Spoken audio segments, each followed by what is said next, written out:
Miracle Brokers is back. That's right. We're fully reopened and back to work. Our agents are here to serve you with all of your packing and shipping needs. Need to move? Don't worry. Give us a call today. Collect a package, shipping around the world, or straight to Cayman? You got it. Give us a call on 949-5989. Collection by personalized appointment only, where our dedicated agents are on standby to personally assist you. Don't forget to wear your mask, maintain social distancing, and one person per appointment. Check us out at miraclebrokers.com today.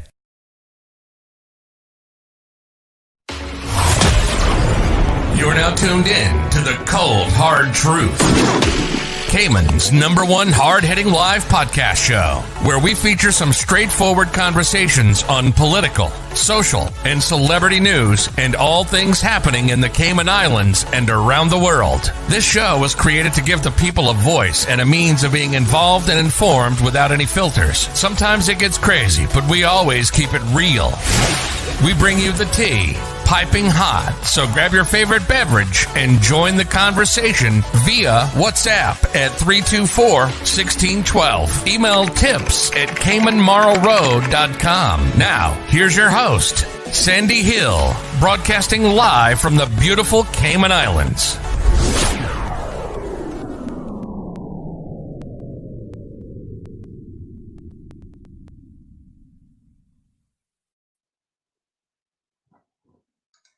All right, folks, good morning. Good morning. Welcome to another edition of the Cold Hard Truth. Of course, we're going to give it to you cold and we're going to give it to you hard. It won't be as hard as yesterday. You know, every day cannot be super hard. I got to tell you, yesterday morning, I know a lot of you were tuned in for it, and you were definitely very interested in the truth. And we certainly, I hope, gave you, the truth. I mean, there's no other way to slice it. And I think the bottom line is it would be good if all persons could engage in the truth. Everyone has a different way of telling their story or the facts or what has happened. But when you see people being blatantly dishonest and they know better, especially in the Legislative Assembly, you do have to question why. And so I think yesterday we got a little bit of insight into why CMR may not be popular amongst the, I don't even want to say establishment, because I don't personally believe that. And I do know for a fact that a lot of the establishment, they often message me and they're like, do what you have to do, because at the end of the day, we really do appreciate what you're bringing to the table. It's not really a question of always agreeing with someone or anything like that. It's knowing that the overall purpose that they serve is a very significant one. And so, they certainly encourage that freedom of expression.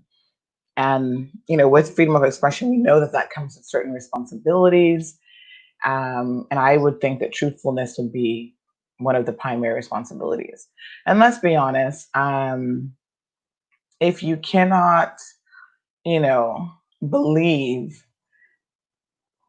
a politician on one thing because they're being dishonest, why do you think it will,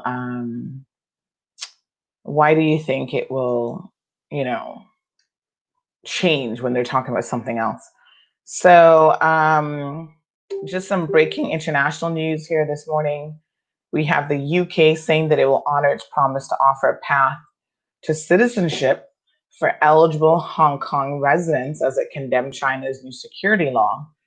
So this is very, very interesting. We're going to have a look at more about that later on to see what that is all about. There's a lot that's happening in the world of COVID. It is crazy, folks. We're going to go through some of that because we haven't touched on that, I think, in a couple of days. The press briefing, the local government press briefing will be on Fridays now. They have scaled it down to once per week as we move closer to level 1 suppression, or completely basically reopening except for our external borders. I do think at this stage, to be honest, reopening our external borders, they said, it's going to come with some degree of risk. And my fear is we see what's happening in Jamaica right now, where that degree of risk is significant, so much so that they're having to roll back and now take additional measures to try to figure this out because they are importing pretty much all of their cases. So Catherine, good morning. Hi, Morna. Thank you guys so much for tuning in. Maureen, Jake, of course, is here for it. Jake says he's ready for eggs, bacon, and tea. Sharon, good morning. Hi, Tony. Sarah, thank you so much, honey, for tuning in. Miss Joy, Garth.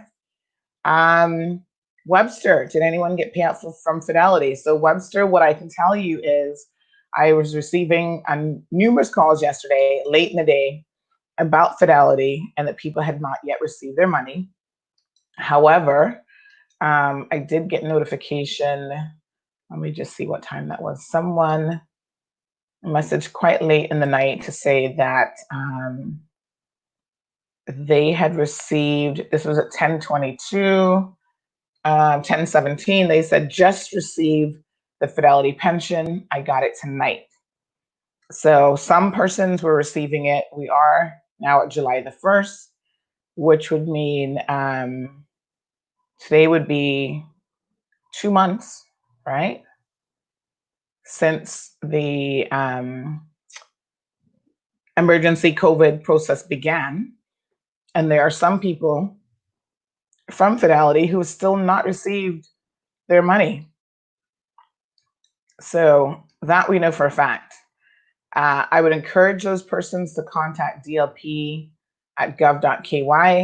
Lodge your complaints, folks. At the end of the day, that's the only way that we are going to get anywhere. I know you're all happy now, some of you, that you've gotten your money, but nothing will change.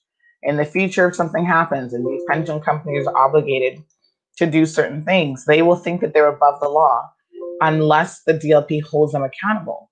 And the only way that the DLP can hold them accountable is by ensuring that they receive your complaints first and foremost, and then they can put that down in every single file that they send to the prosecution's office. And they need to have an idea of how widespread this non-compliance is with Fidelity. I mean, we think it's pretty widespread just based on everything that's happening and all the complaints that we have received. But it could be, like they said, they had like 3,000 requests in May. What percentage of the 3,000 persons have not received their payout? Is it 50%? Is it 70%? Is it 80% in the time frame that was allocated? Based on what the man was saying, the end of June superseded the past, superseded the time frame anyway. So if you received your money yesterday, even the day before, he already had bypassed the 45 days by a significant number of days. So that is something certainly to consider. China hiding behind COVID to crack down in Hong Kong, Carol. It's really quite sad, to be honest, because the Chinese are, their government has some very duplicitous policies in place. They're a communist regime. And so they feel like they can kind of do whatever they want. And there was another article this morning that indicated that they were doing something with spying on some sector, some Buddhist something or another. No, not Buddhist, Muslims. And they've been spying on them since like 2013 or something, using, I think, electrical equipment. Let me just see if I can find some case of that. Yeah, so they've been doing that. It's just absolutely crazy. Yeah. So, and then they have the audacity to accuse Australia of espionage and posted online what they're calling proof. Yeah, I mean, I think most people know what they're all about. They seem to be having some war with, not a literal war, but some cyber war and spying war and whatever with Australia at the moment, accusing them of all sorts of stuff and sending spies to China. So I think that most people around the world understand the nature of what China does. We see that sometimes President Trump wants to get in bed with them and play nice with them, and then the next week, he's cursing them out about coronavirus and that coronavirus is all their fault. So we will certainly continue to monitor that situation, but absolutely, it is all about control. Earlier in June, around mid-June, China actually charged 2 Canadians with spying. And this was some 18 months after they were arrested on a flight, after they were arrested after a spat between Beijing and Ottawa. And I mean, it's kind of crazy when you think about that. But there's definitely a lot going on in the world. And yes, when the Chinese were given back Hong Kong, I think they were just waiting on an opportunity to start cracking down. They have done so in the past, and it remains very, very obvious that they will continue to do so. And so if someone is living in Hong Kong, working in Hong Kong, there are real concerns about the stability of that country. So good morning, Sarah. She wants to touch on the US. Oh, girl, we're going to have to go there. Irvelyn, thank you so much for tuning in. Hi, Natasha. Good morning. Good morning, Miss Janet. And good morning to Debbie. So we've not read our daily Om in a minute. I think the last one we read was last week at the request of Misha.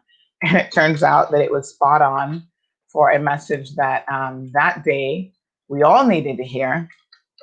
So let us have a brief moment today to look at what the daily Om is for the day as well. So as you guys see, I am standing this morning. Some days I stand and some days I sit. A lot of times once I pull up, because it's what they call a standing desk, so you can maneuver it up and down.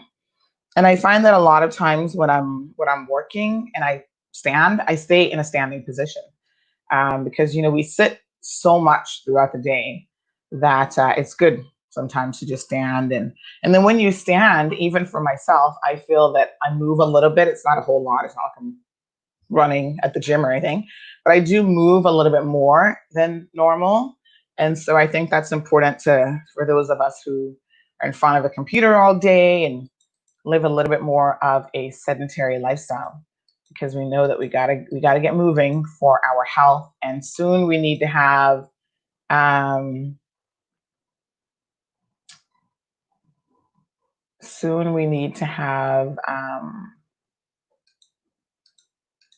our friend Ricardo back in the program so we can do Fitness Fridays. We've just been so busy recently that we have not had him on. Maureen says that she's still waiting in BritK for her pension. They told her the 26th of June and nothing has happened. Linda, good morning. In terms of BritK, listen, they don't really appear to be much better than Fidelity. I'm going to be very honest with you. They are having issues as well. I think the difference between them and Fidelity is most people receive some sort of correspondence from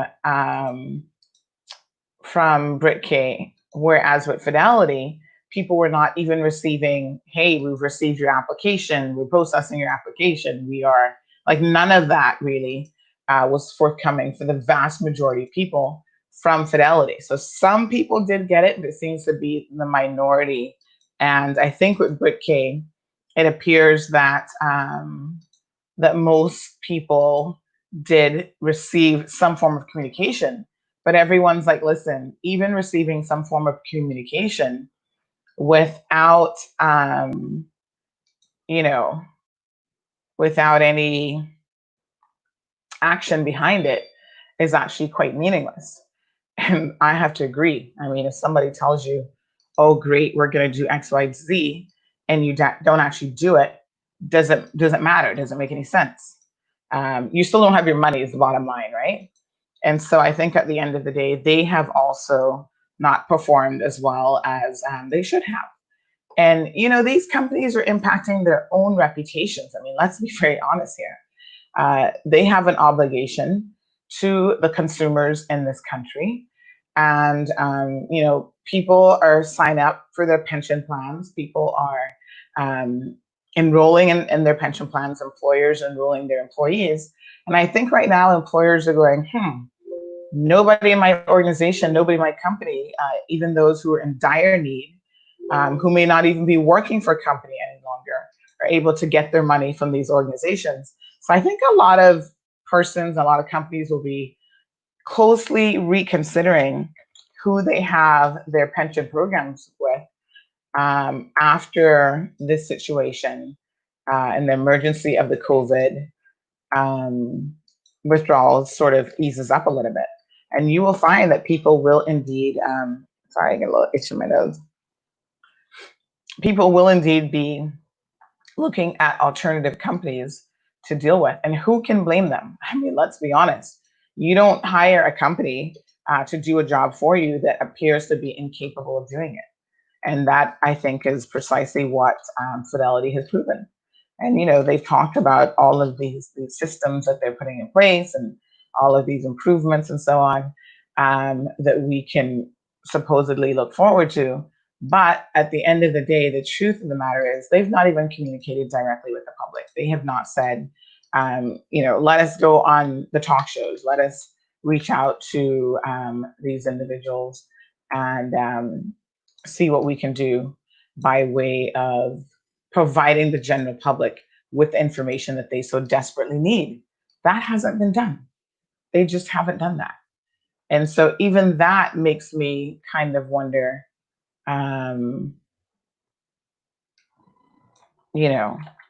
why they believe that anyone would trust them with their money ever again. Very good question. And so they claimed that they were hiring some PR firm as well. Whoever they've hired, they need to fire immediately because once again, there has not even been a statement from Fidelity. Like they've not even issued a press release saying, okay, guys, we said that we would be paying out at the end of June, and we have now paid out 60%. So if you're in the 40% that haven't gotten your money, you will be getting your money by the next week. Like there's been nothing, absolutely nothing, just complete radio silence. And that is really unfortunate. And in my mind, if you are in the business of public relations, you would know that that is not the way to handle a crisis or a bad reputational situation like what's occurring now. So I dare say that, they need some help. They need some serious help. And whoever they've hired to supposedly handle their business, I'm looking around going, these people haven't handled it very well. Are you still waiting for them to sign the PR contract? Like, what is really going on here? So unfortunately, I don't have, Brit K is a little bit more communicative in the sense that I do have the email address for their CEO. So I've had to reach out. I don't know if he's the CEO, but he's like the manager in charge of pensions. So he's a pensions and life operations manager, Neil Wright. And I have had to reach out to him on behalf of a few individuals, including one person who called yesterday to say, listen, they emailed me and they claimed that, they were going to be sending the money by such and such a date. The money has arrived. When I went back to Brit K and I checked with them, they then claimed that there was some issue with the funds and that CNB supposedly reject the funds. Now, the interesting thing about that is CNB has said they don't know anything about that. They're like, we haven't rejected any funds. We know nothing about that. And I would think that CNB would know whether they've received funds for payouts for a particular individual. So, they're looking into that one for me. I don't know when they'll get back to anyone. There was another incident the day before where, again, there was another person who hadn't gotten their money and they were wondering what was going on. And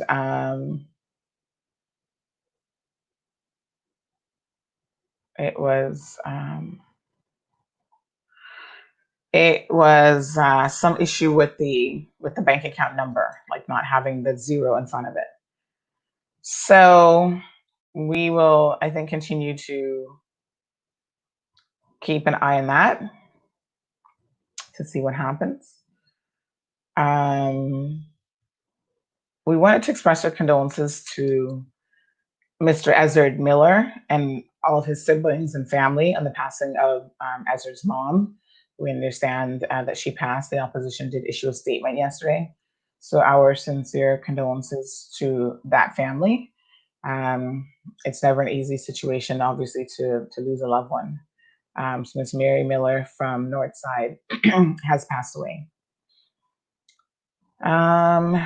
I was trying to find some information on her, and you know what is so interesting is that as we continue to go through time, it seems like older individuals who have had a significant impact on this community, there's very little available about them.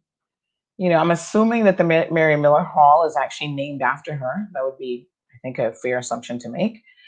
And yet I don't know anything about her personally. And of course, I'm not an expert on these things, but I was just trying to find some information on her, and thus far, I have not been able to find anything.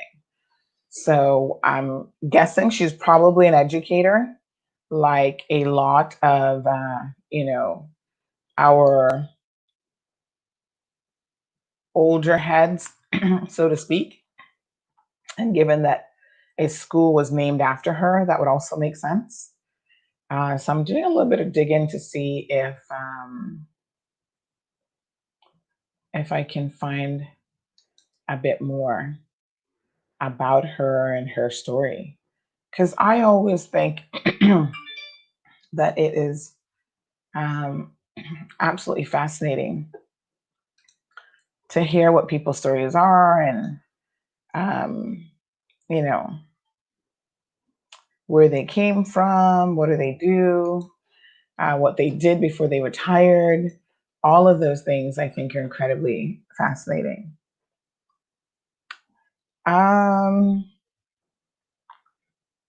So again, we just want to express our condolences to his family, the entire family.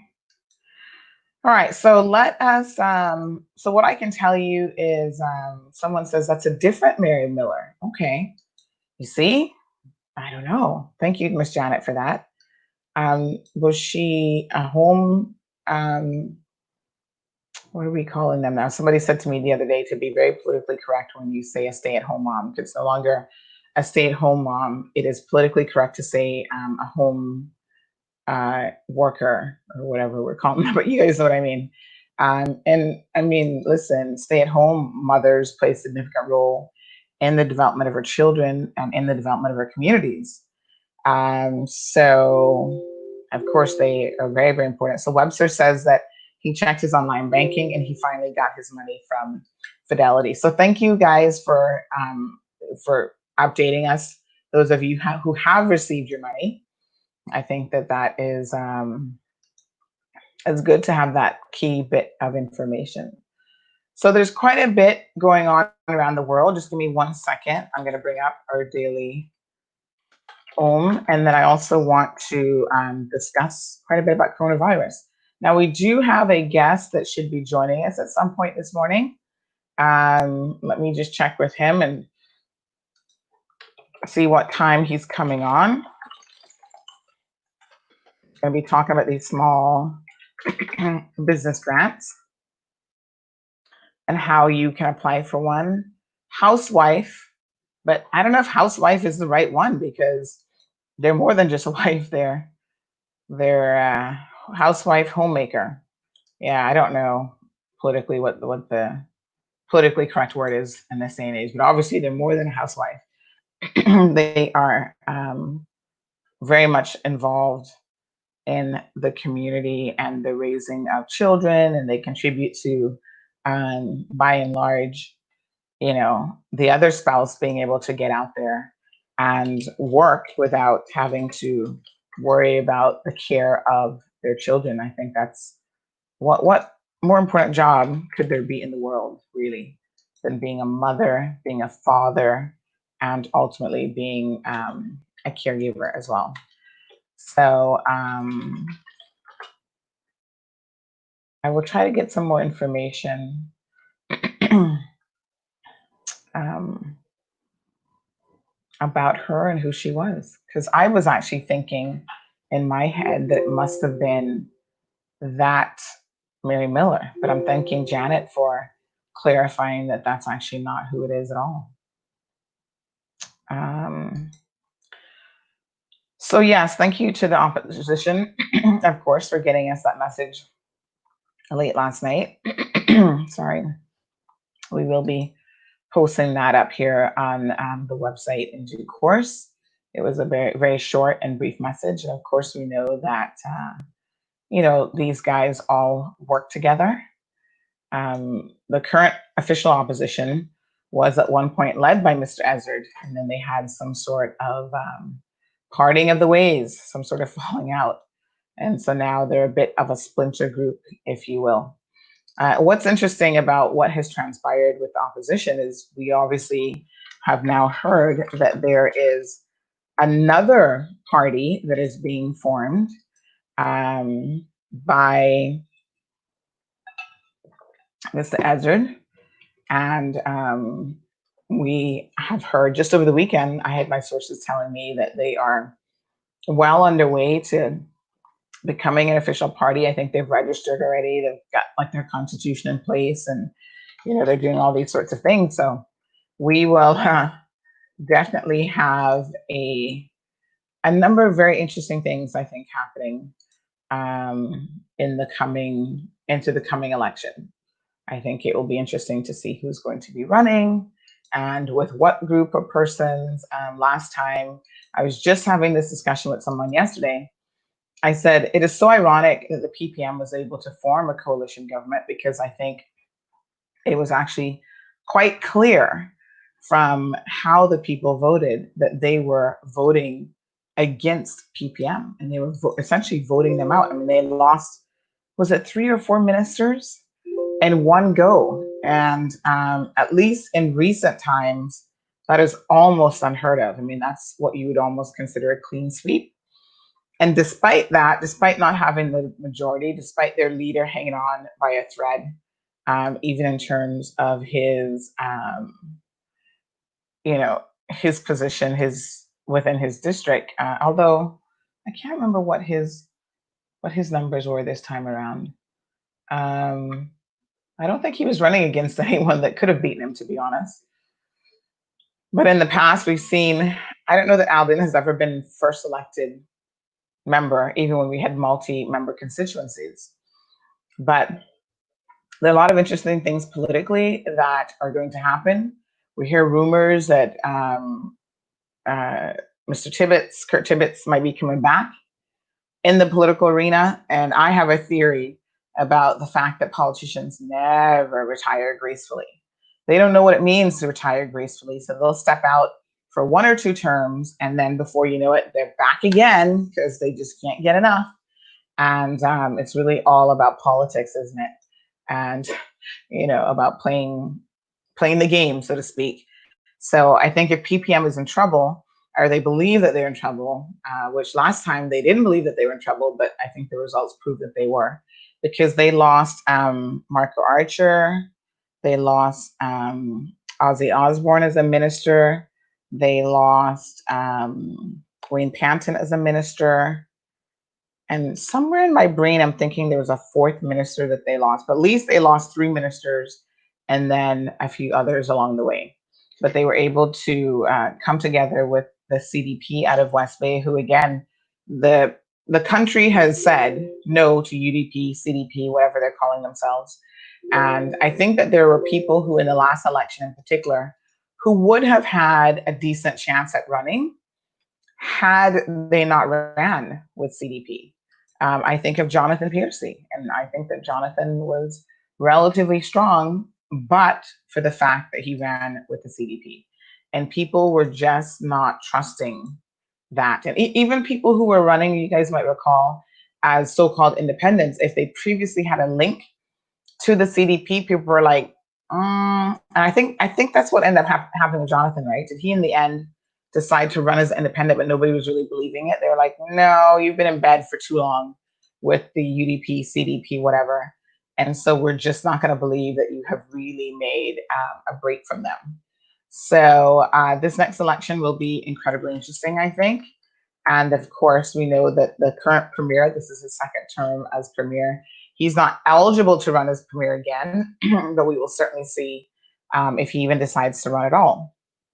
So Cynthia says, good morning, Sandy. Hope all is well. Do you have any information on when government will be paying out the $1,000 to persons who have a job in tourism or water sports? So Cynthia, I think it was last week. Let me just see if I can find the article for you, actually.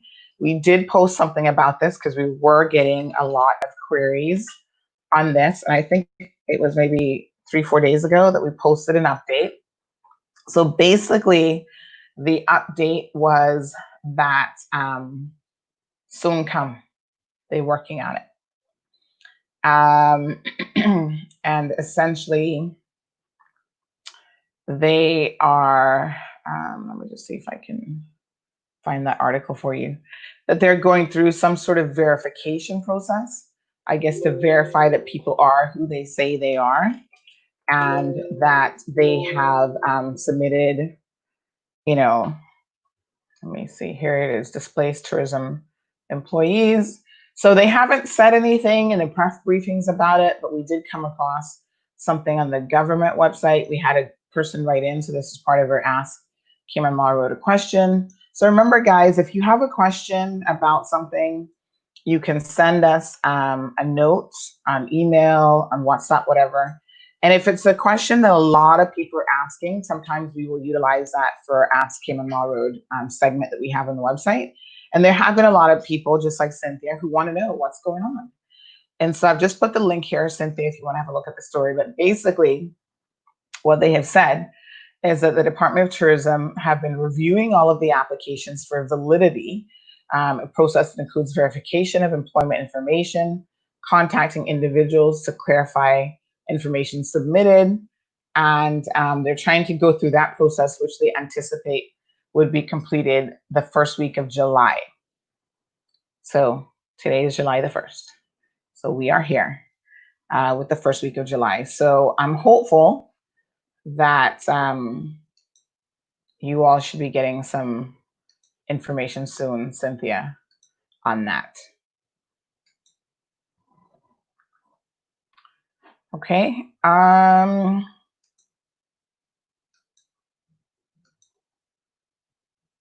Miss Janet says there was another Mary Miller who was a chief education officer, also from Northside, and the Mary Miller's Hall is named after her. Thank you, Janet, for that information. South Marjorie says, morning, y'all. Happy new month. Happy next half of the year. You're right, Marjorie. I pray it will be sunny for the rest of it. Yeah, we've had a rough one so far. We have had a rough one. Yeah, that's right. So now we're in the tail end of 2020. It's downhill from here, not hopefully literally, but this is the last 6 months of the year. The first 6 months was super interesting for everybody, I think, around the world.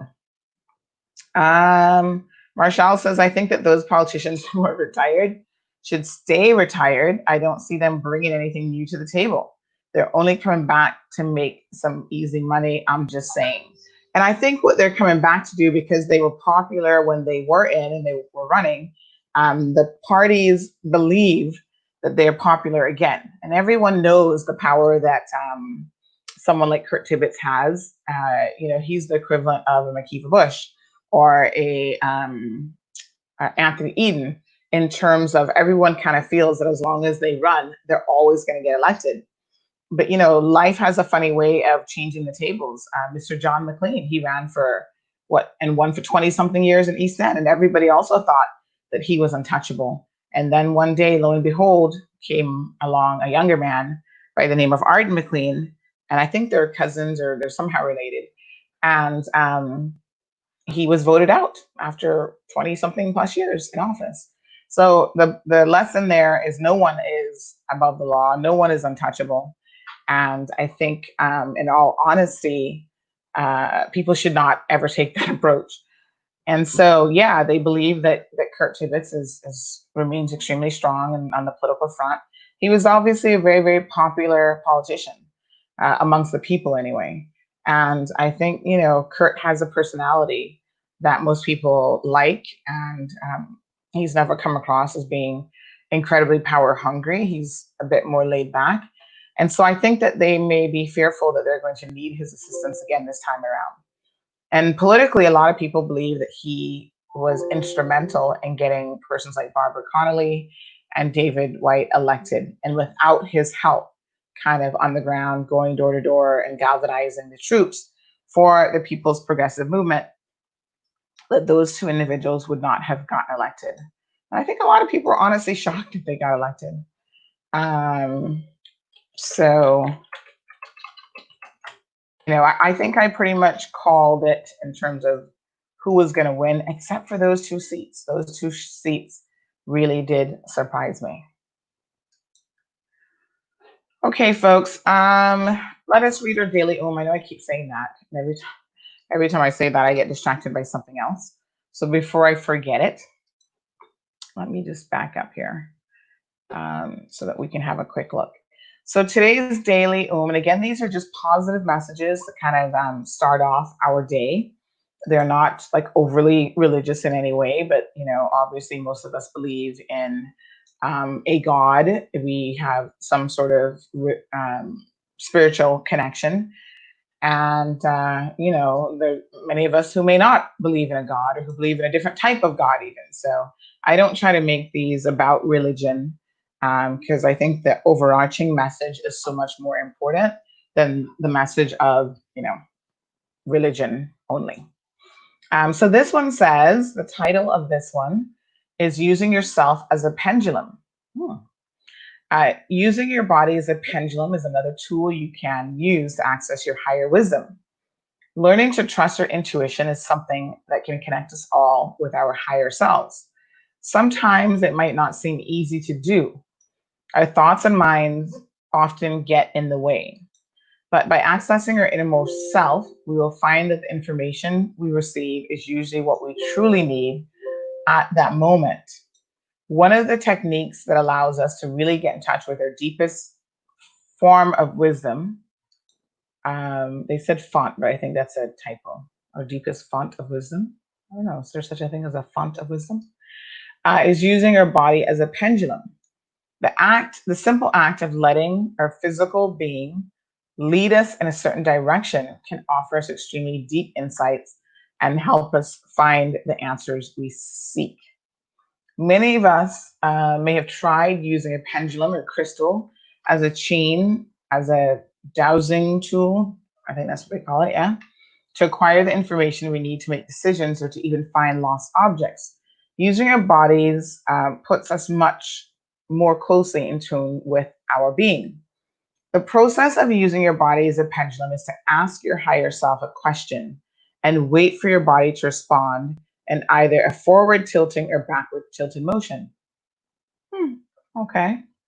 The first step is to really understand body moves.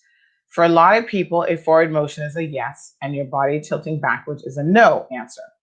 It is easier to start with simple questions at first to understand how our higher self communicates with us.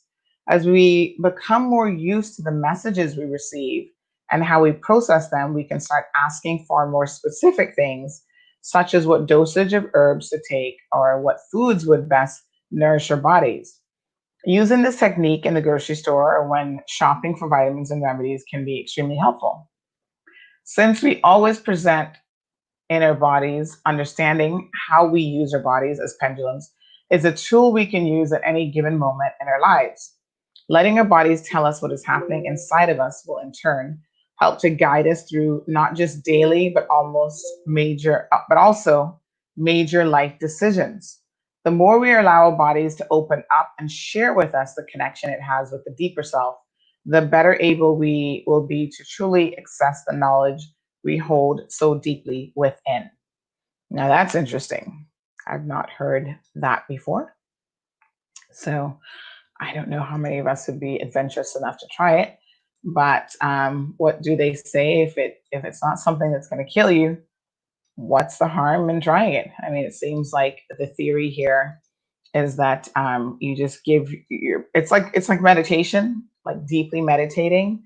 You're able to really hone into what's happening far deeper inside of you than you understand on the surface. So very interesting indeed. People do a lot of mind body connective things. Like there's this thing called Reiki, which is like a form of like touch therapy and massage and stuff like that.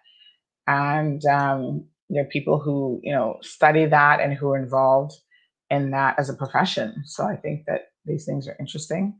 I don't dismiss, sometimes things are different, and because we didn't grow up understanding these things or believing these things, we want to automatically dismiss them. But I do know that, in fact, long before we were walking around this earth, there were people who were extremely wise and who didn't have the technological advances to get the information or understand what was even happening around the world. And those people listened to nature. They listened to the environment around them. They listened to their bodies. And a lot of that was really a matter of being properly in tuned with yourself through meditation and through spiritualism and so on. So Marshall says that you're so right about that. He did help those two individuals get elected, especially Barbara Connolly, and I was shocked that she was elected. You know what shocked me even more about Barbara? Barbara is actually a very nice person. And I'm not saying that nice people can't run for politics. God knows that's not the case. Although maybe it is a little bit, but I'm kidding. No, that's not what I was going to say. So strange about Barbara, but many, many years ago, Barbara was, this has got to be about 3 elections ago, I would think. Barbara was Kurt Tibbetts when he first got in. So when the PPM first got into power, Kurt Tibbetts was the leader of government business or whatever, right? So Barbara was his PA, his political analyst. I think at that time they were starting to, so if you were involved politically with a campaign, just like Kenneth Bryan was Alden's PA, it's kind of one of those things where they're going to give someone in the party a position within government, within the glass house or the government building, and they're getting a salary from the public purse, but they are seen more as working in a political arm, if anything, than truly being a civil servant. So once that person leaves political office or they're removed from political office, that position then falls away. I think we saw it with McKeever Bush. He had, what was the guy's name again? Oh God. Was it one of the Christians or something from West Bay? But he had a guy, you guys might remember him, working in that position as well. I want to say Richard, but I might be getting the name a little bit confused. So this is what they do. So Barbara was in that position. The following term, the PPM did not regain the powerful position. And so she lost her job. And I recall Barbara saying to me at the time, because she had a difficult time finding employment after that, she actually said to me that she would never get involved in politics at that level ever again. Like she was never going to put her livelihood on the line, because she's like, politics can be such a nasty game. And she just wasn't prepared for the fact that if they lost, not only was she going to be out of a job, but it was not going to be easy for her to go out there and secure another job, because a lot of companies saw her then as being politicized or, in the political arena, and they did not want that within their organizations. And I think Barbara used to do like corporate and admin work beforehand in terms of professionally. So I only know this, I only had this conversation with her because I was able to put her in contact with some of my recruitment contacts who were successful in securing her job. And she's like, I will never do this again. This was a life lesson learned. And, when I heard then that she was running for political office this last go round, I was very surprised to hear that. And I said, oh, I wonder if she has forgotten what she said all of those years ago, or perhaps she's just had a change of heart. And so I do think that it's interesting. Obviously, she has remained a member of the PPM, and she has remained very much involved in that party. So they would have felt like she, with the help of Kurt Tibbetts, could have gotten elected. So, yeah, she was one of the people there back in 2002 that joined with myself and many others as a member of the PPM. And it says that she's also the general secretary of the party. And yes, this is back in 2005. She worked with the former leader of government business, Kurt Tibbetts, as his political analyst. That's right. And her primary function is working with his constituents seeking employment, educational opportunities, healthcare, and other family issues.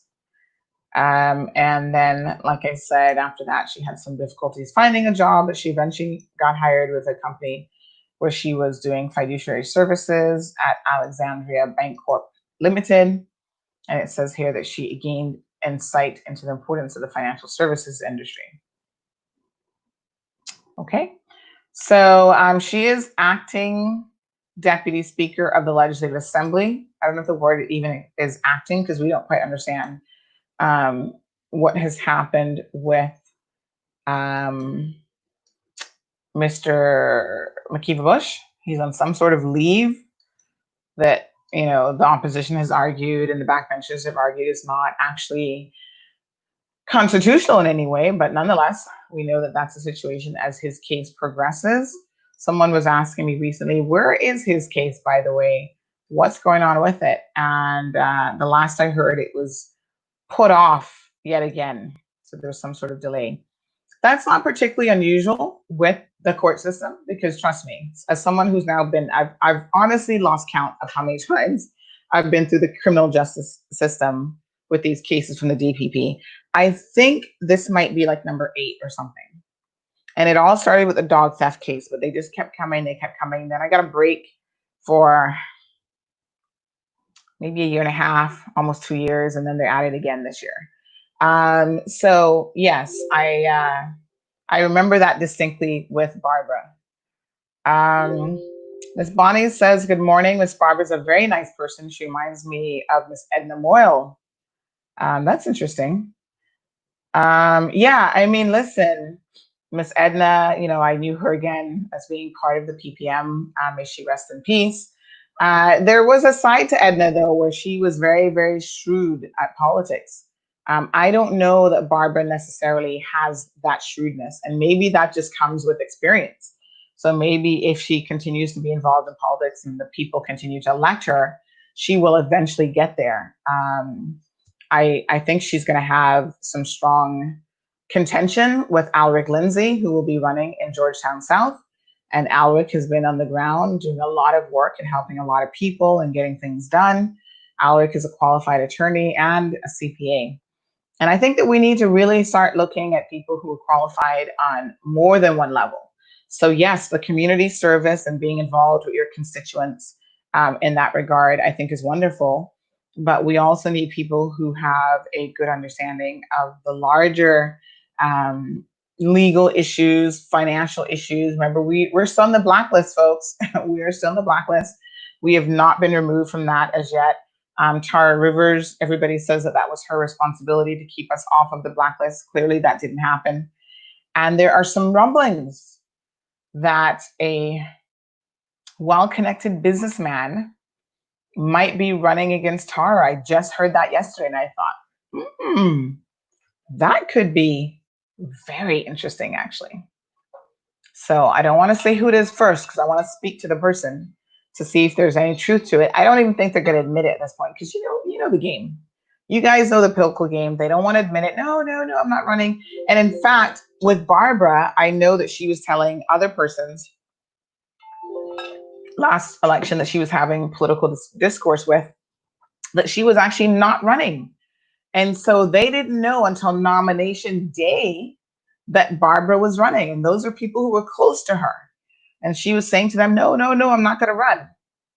What's the big deal? If you're planning on running, even if you're thinking about running, just come out with it and say it. Like it just doesn't make any sense to lie about these things, in my opinion, because eventually you're going to run and eventually it is what it is. So we will have a lot of time, folks, for this political discourse. Believe me, May of next year, I think it's May 26th is going to be the next general election. And we have a lot of ground to cover. We're going to be digging and digging deep.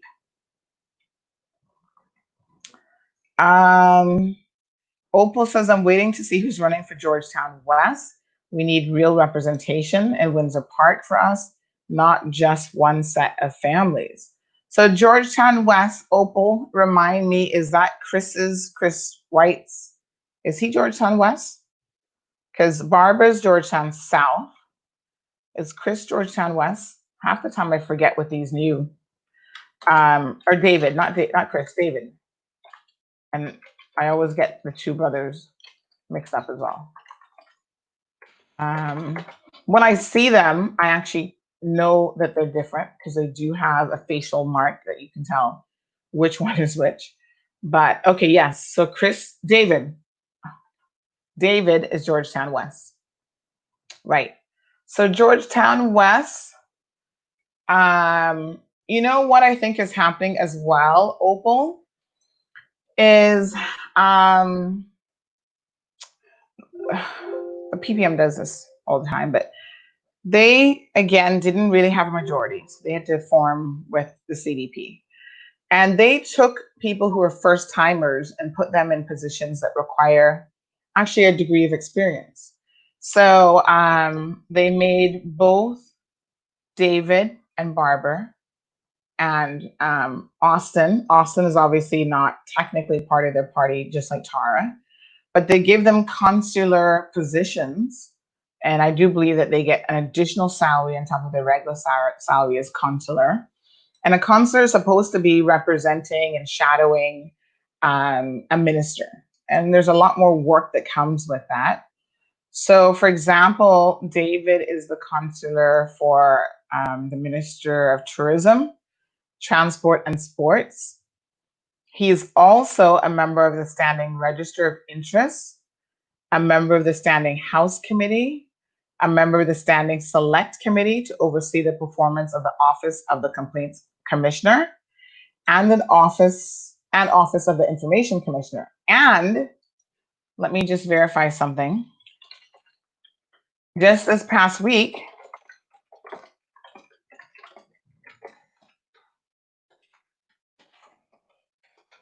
he was, the PPM was putting him forward as a member of the Public Accounts Committee. And they claim that they're trying to even out the numbers, which is strange because all of this time we're almost going into the next,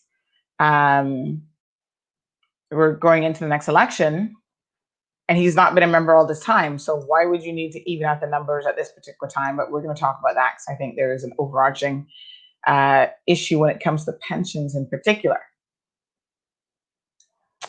So David is Georgetown West.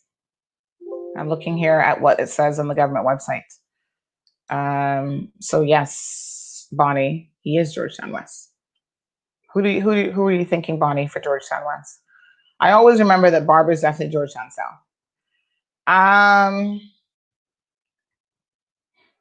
So Opal, that would make for a very interesting reason why you probably haven't heard from David, because he's so busy being a member of like 6 different committees. And there's only so much of you to go around. And I'm sure those things keep him very, very busy. So he doesn't have time to necessarily be about the constituents' business.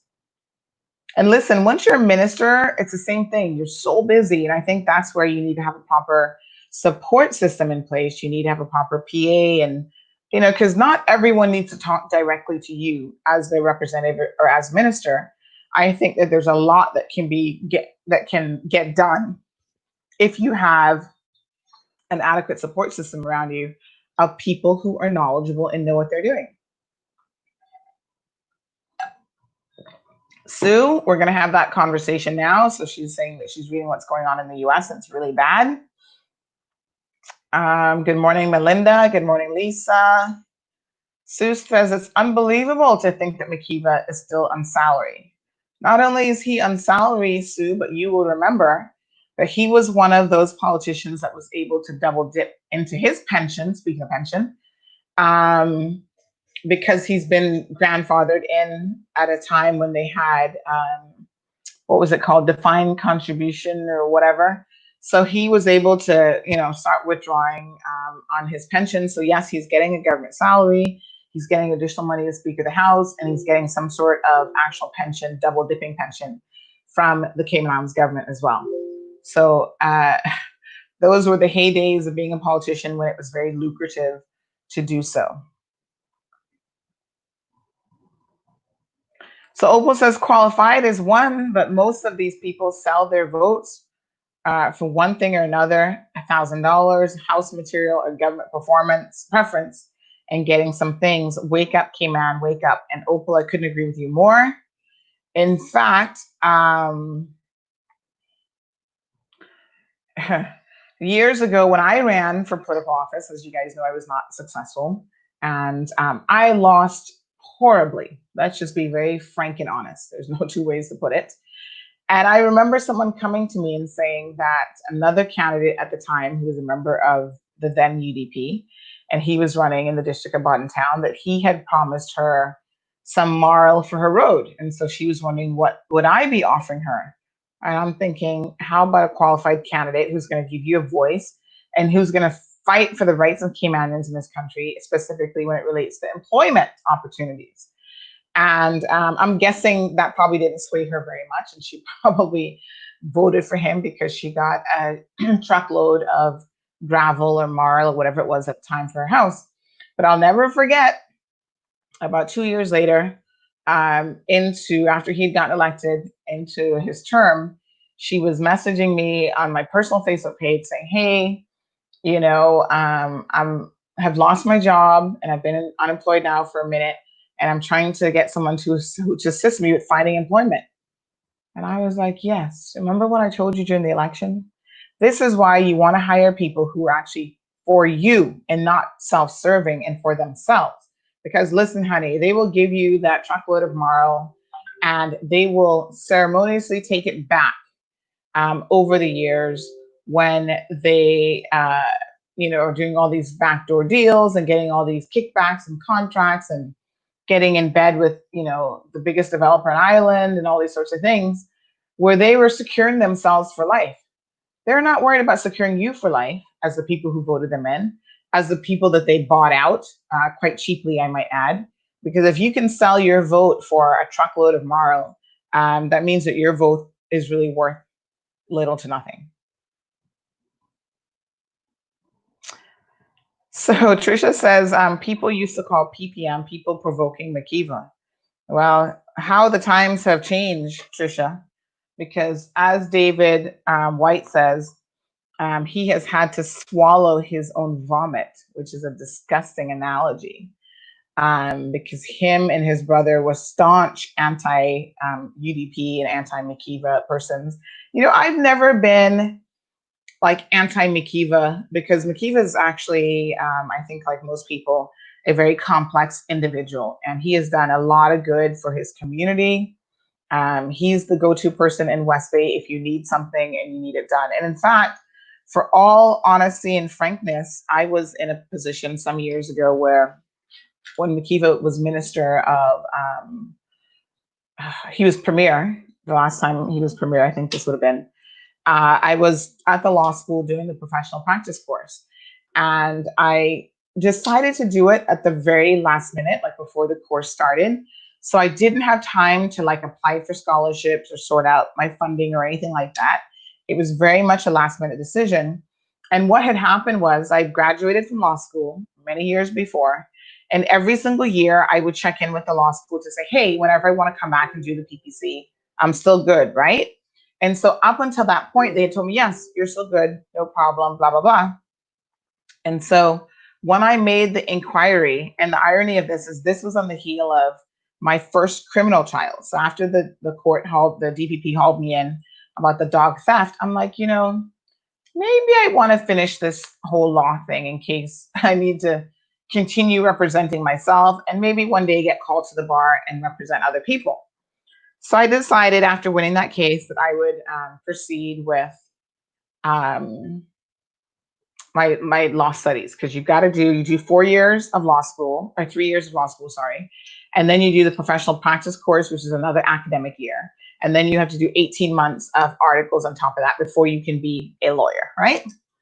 So when I checked in with the law school about the professional practice course, they were like, "Oh, well, actually, the law has changed a couple of years ago. And now if you're out for X number of years, you basically are not able to do the PPC. Like they feel like you've lost your knowledge and da da da."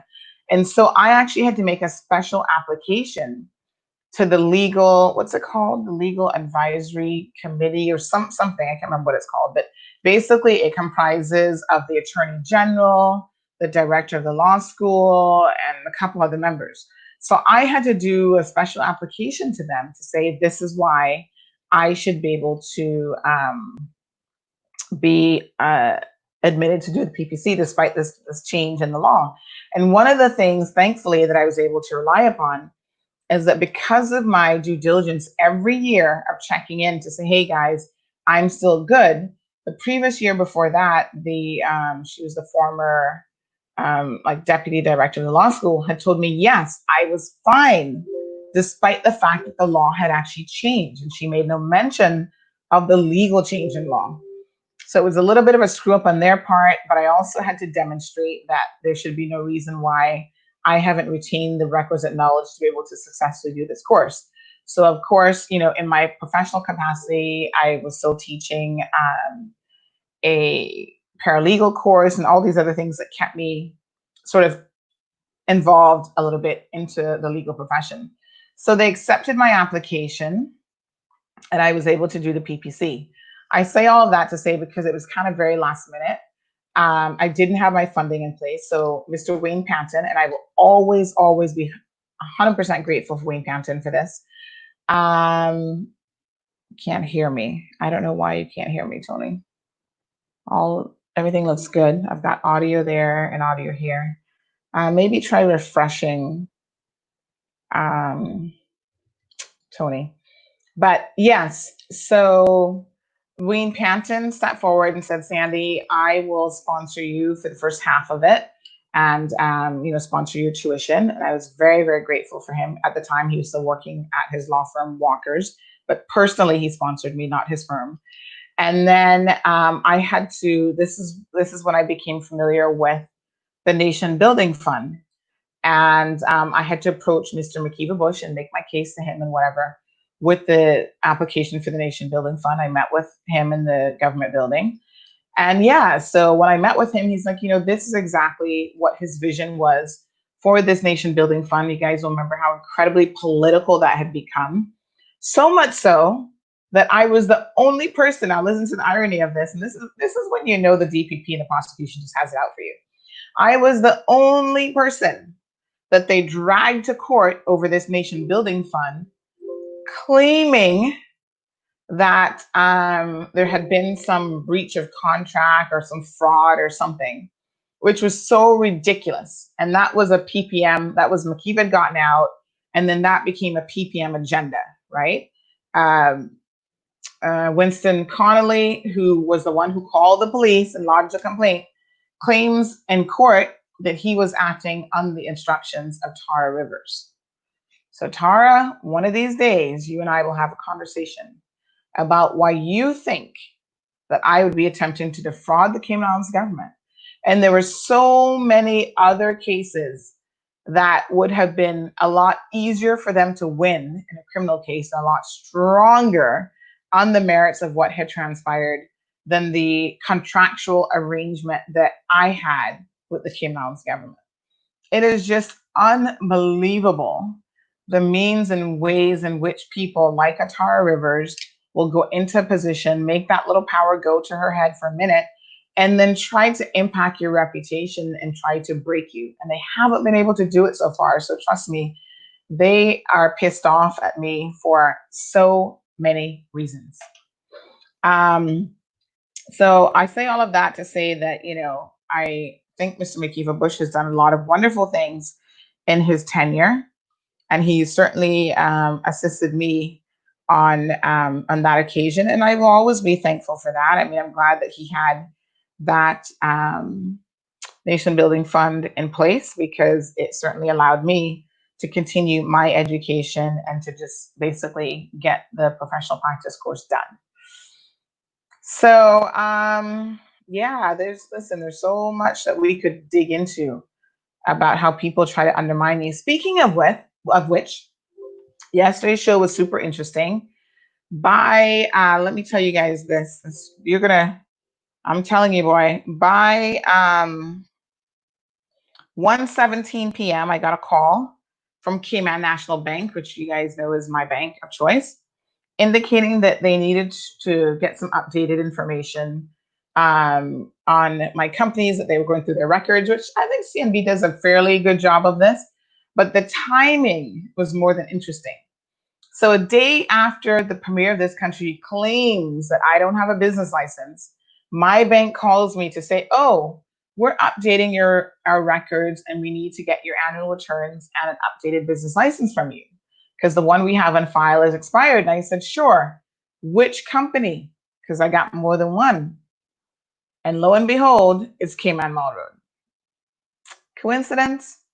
I hardly think so. And this is my point that I was saying yesterday. Someone like Alden McLaughlin has the ability to say something in the Legislative Assembly. Some fool at CNB probably believed him. And then all of a sudden I'm getting a phone call. Oh, can you produce this documentation? Of course I can, honey, is what I said. Simply give me your email address. I'll send it over to you right now. Annual returns are done. Business license is good to go. And this is where you fight every year to stay compliant. You pay fees for your annual returns, your business licensing, yada yada yada. And then the premier, in one moment, gets up and says something irresponsible, something that's untrue, most importantly. And then all of a sudden, you're being subjected to getting a phone call of, oh, you need to produce this documentation for us.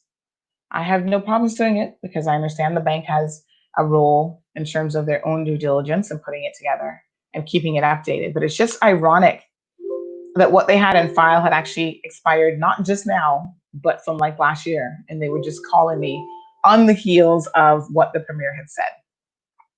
Shame on you, Alden McLaughlin, but it never worked. Sue says they need to be educated enough to know what they're doing in the field they're given to do as ministers. Well, Sue, this is another thing that is very, very interesting, is the way that our political system works.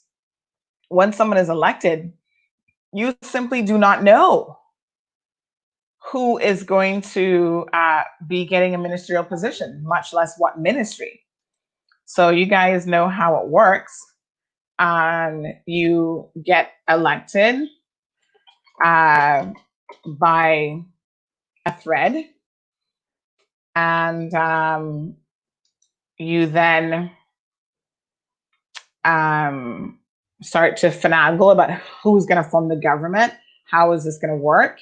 The government is then formed internally. So they do their horse trading over their turtles, do turtle dinners, and all that kind of stuff. So you don't even know who's going to be part of the government. And then the government is formed after their horse trading and turtle stew dinners. Big shout out to Kurt Tibbetts for making a mean turtle stew dinner, I should say. Then you find out, okay, this is who the government's going to be. And then the second part of the horse trading process is they decide who gets what ministers. And normally whoever is seen as the premier or who's going to be the leader, they will be quite instrumental in putting together, the rest of the team. So nobody thinks John is qualified to be Minister of Health. He has no background in that area whatsoever. He would have been better getting tourism, because at least he owns a security company. I mean, that's not exactly tourism, but at least it's at the airport. But most of the time, Sue, they rely on their chief officers. So they don't even need to know anything about their portfolios. It would certainly help. And it certainly helps when it comes to us giving them the respect that they think that they deserve in their respective positions. But because that doesn't happen, we don't know who's going to get in. We don't, it's really, really unfortunate. And he got a ministry, and let's be honest, no one could have predicted COVID-19 when he got his ministry. So he probably thought, oh, this is going to be an easy walk in the park. Ministry of Health, whatever happens in the Ministry of Health, not much. You show up and cut a few ribbon cutting things at, ceremonies and whatever. But this just shows you that you never know. Um,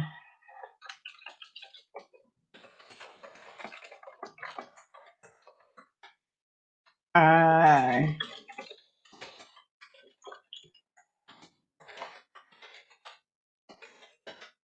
oh my God, Big Gucci again. Okay, let me see. Can you guys see him? There he is. Did you just see, like, every single day? I don't always see him though. Did you guys just see him? Oh my gosh. I don't know. Did you guys see that? They're such amazing little creatures. And this one is huge. And he always comes on that side of our property. And then he comes like same path. And he like goes on the little, we have like a little driveway thing. And he goes on a little concrete and then he just hops right over. And where he's going is he's actually going across the street because there's like bushes over there. And there's something in the bushes that they're always over there foraging for. Did you guys just see him? I tried to turn the camera, but I wasn't sure. All the cords and cables. I wasn't sure how much you could actually see him. And I was like, there he is again. He wasn't moving that fast this morning. So sometimes they move faster than other times, I think, if they think someone is like watching them or whatever. I find them so fascinating. So yes, Sue, that would be wonderful.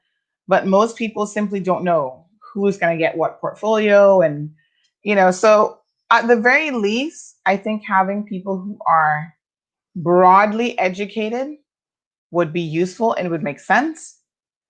Like, let's say during the next election, Chris Saunders is part of a ministry. It would make sense to give Chris finance because that's his area of expertise. He's a CPA, he's an accountant.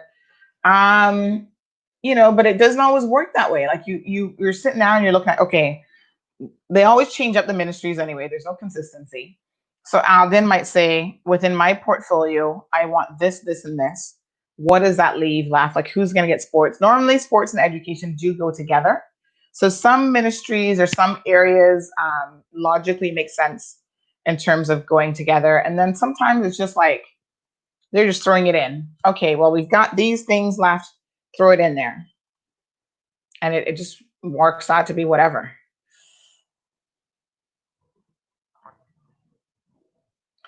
Sue says, crazy, just awful when a lot of his Cayman people are going hungry. I'm assuming that you're referring to the premier. Marshall says, a lot gets in on empty promises and by giving the voters a few appliances and money. Absolutely. Cameron is having a big laugh.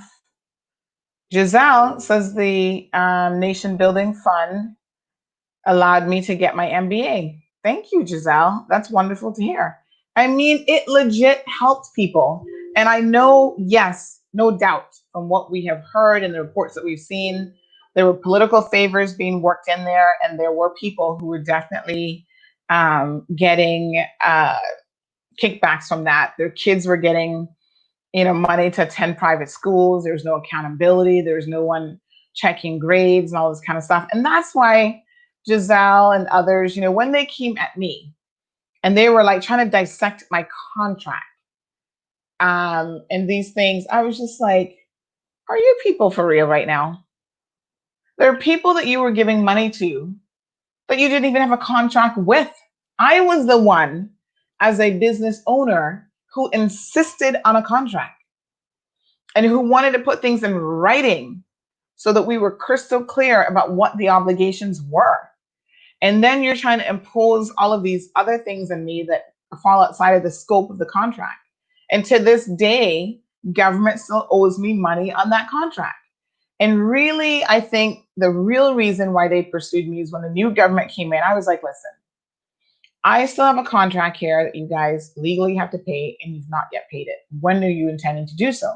And because I was chasing them for my money and they didn't like it, they then flipped the switch and the narrative on me and tried to come at me claiming that, oh, I had issued these certificates for people who hadn't completed the course and blah, blah, blah. I'm just like, you guys are so, it's just unbelievable. But thank God that I am the type of person who believes in documentation and who believes in writing stuff down, because I had my smoking gun in the form of an email that explained everything before I handed over the batch of certificates to the premier's office. And even the judge, when he threw out the case, he was just like, it's here in black and white. You know, you guys are trying to now make this narrative and get the court and this jury to say that this woman was trying to defraud government and get into her head. But what she was thinking at the moment, all these years ago, because, you know, by the time you get to trial, it's like 3-4 years later, all of these years ago is actually here in black and white. And the bottom line was, I had given them the bachelor's certificates because they kept coming and asking me for the certificates when the students had not yet completed the course. I said that to them. You're asking me for something in advance. Mind you, I have the certificates pre-prepared, but the course has not been completed yet. And there are some people who are behind in their studies. And it's like the left hand and the right hand didn't know what they were doing in that office. They were so disorganized. And so when they came at me again, asking the same question, I was like, I don't have the time for you people and your disorganized selves. I'm going to just give you the entire batch certificates. I already told you they've not completed the course. Here you go. And then they tried to say that I was trying to defraud government. It was just like, what? And you know, the RCIPS, I actually had a detective. I was there with my lawyer at the time during the interview, and I actually had a detective attempting to, I guess he was trying to trick me. I don't know what he was doing. But a detective actually lied to me during his inquisition, during his inquiry, the police interview. And when I said to him, he was like, oh, you know, you had issued a certificate for this particular individual who was a high ranking government, like almost head of department. And I said, really? I said, that would not really make any sense of what I've just told you. I've told you I've pre-prepared the certificates. But I would have only pre-prepared certificates for people who actually were approved by the Nation Building Fund to do the course. This particular individual was never approved. He applied, but because the premier's office and those people said, listen, he's almost head of department, like he's a deputy head or whatever, he must surely be able to find the resources and the money to afford to pay for his own education. And this really was meant for people who were more financially in need. They didn't do a proper needs assessment, but I guess they just looked at, okay, if you're like a secretary or whatever, you're in more need financially because you're not making the money as someone who's like head of department or deputy head or whatever. So there were like 3 or 4 people that on the basis of that, and they were all civil servants, they were actually turned down to do the course. I said, fair enough. So during the interrogation now, the police officer, detective, I'll never forget. I think it might have been Neblet, you know. I can't remember his name, so I don't want to give you the wrong one. But when I see his face, I always remember his face. This really dark guy. And he said to me, you know, yes, well, you did a certificate for so-and-so. And I looked at him and I said, really? I said, okay, let me see the certificate. And he's like, well, he starts fumbling. Well, we have all of these bundles here of our investigation. So I don't know where the certificate is. I'm like, dude, you just told me that I issued a certificate for someone that I know. Now, listen, this is 3-4 years later, so I might not remember everything.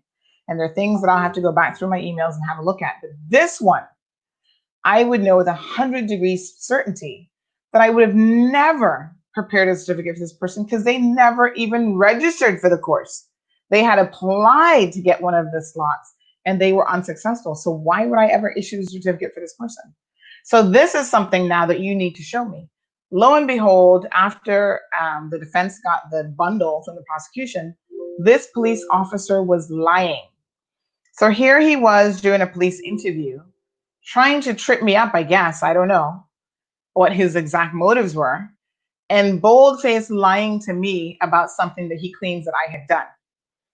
I was like, boy, you people bad, mind bad.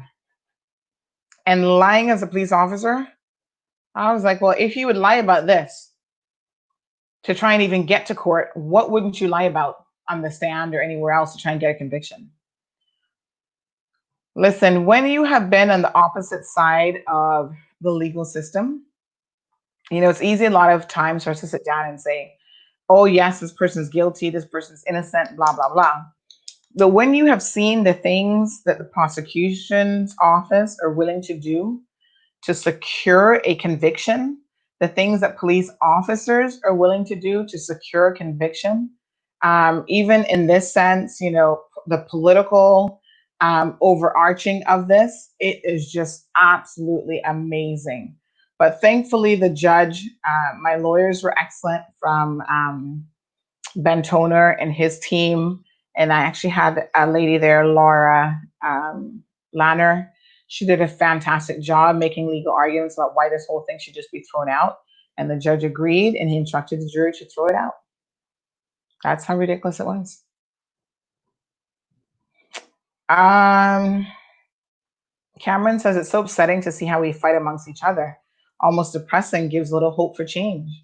Well, Cameron, a lot of it comes down to the haves and the have-nots. And the haves believe that they're the only one who should have. And so they continue to fight.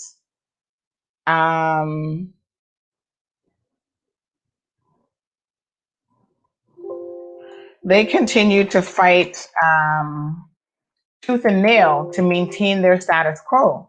And sometimes maintaining the status quo, like Charles said last night, means taking down someone like me.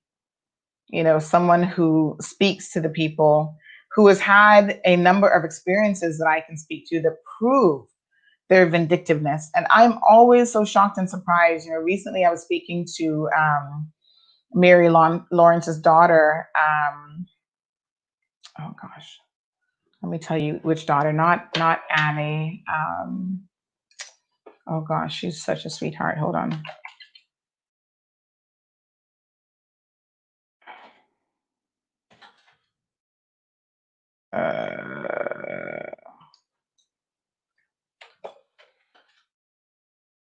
Janet. Oh gosh, her name wasn't coming to me. And she was talking about, back in the day when she owned Tiny Tots, which I didn't even know that she was like the original owner of Tiny Tots, and how she was so passionate about that, and how government and government officials and stuff did so much political arm of government did so much to try to put roadblocks in her way, to the point where she almost lost her business and the things that they would do to hold both her and her family back. And I was just like, my God, this has always been how it's worked.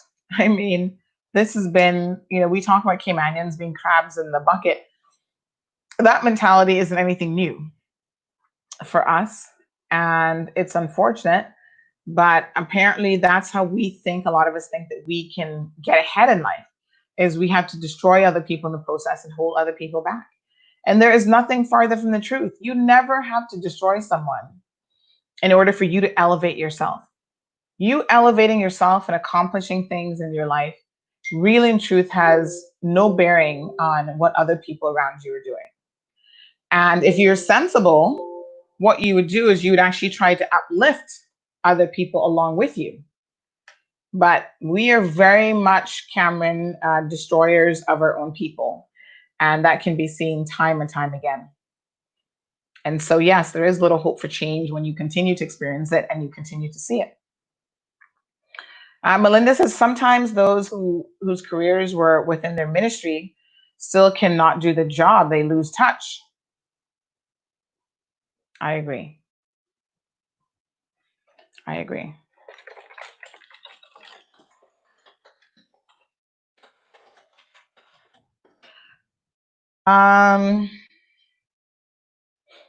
Kristen says, what has Tara actually done for West Bay or the Cayman Islands while she's been elected? Travel and collect a very nice paycheck. Well, Kristen, a lot of people are going to share that sentiment with you, in particular those in the District of West Bay. Her own constituents, I hear, saying this. Someone said to me just yesterday that she had one job to do, and that was to keep us off of the blacklist, and clearly she failed at that. I don't know what Tara does. I never hear from her. I don't live in West Bay, so I can't say that I really ever see her. Sue says exactly, never heard anything from her. I couldn't tell you. But someone has said to me that in terms of Tara, that she's always been, very much about herself. And so whatever she is doing, it would be to get elected another term. And it is also my understanding that she wishes to become premier. So here is the sus on the Mall Road, right?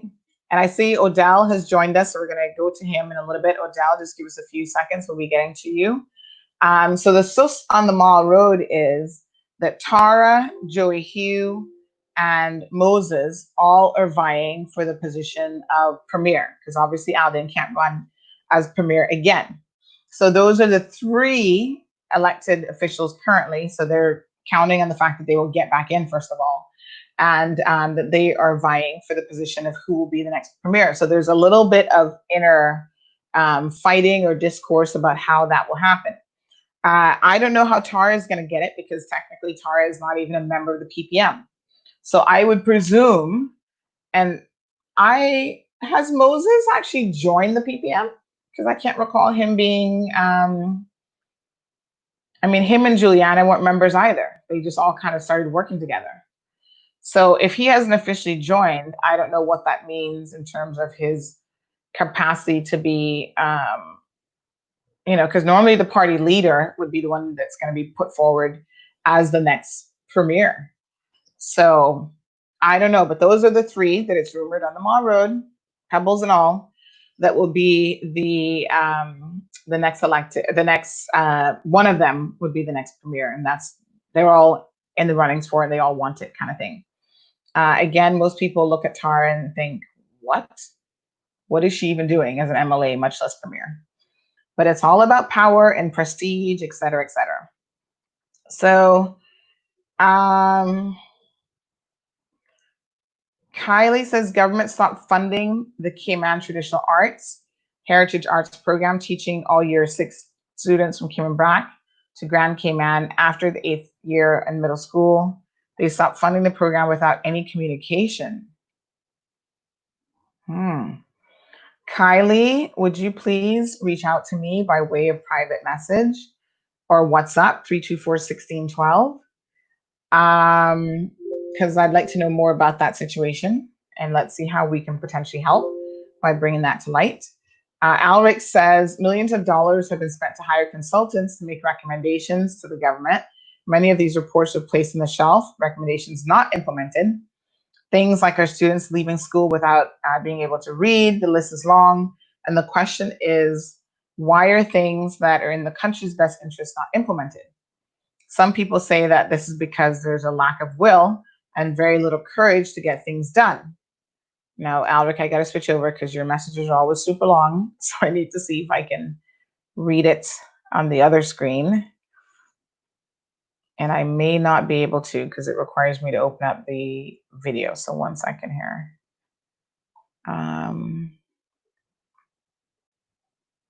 So I can't grab the rest of that, unfortunately. Yeah, be mindful when you're typing something on here. Like my screen only has a limited view of so much of what you're typing. So if it's really long, it actually gets cut off. So Alec, I can't see the rest of what you're saying, but I think we get the gist of it. Odell is waiting for us. Let me just finish up a few more comments and then we're going to switch over to Odell.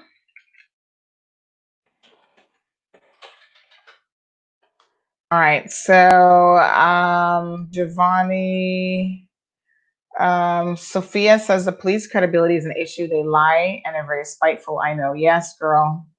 I've experienced it both in the stand, like when they're on the stand, when they're testifying, they make up shit.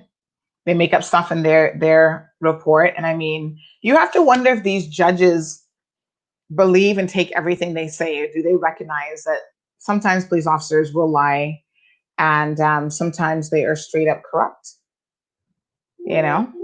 Alex says Jevy Ebanks for premier. Well, I think Jevy has a long way to go before he can get that done.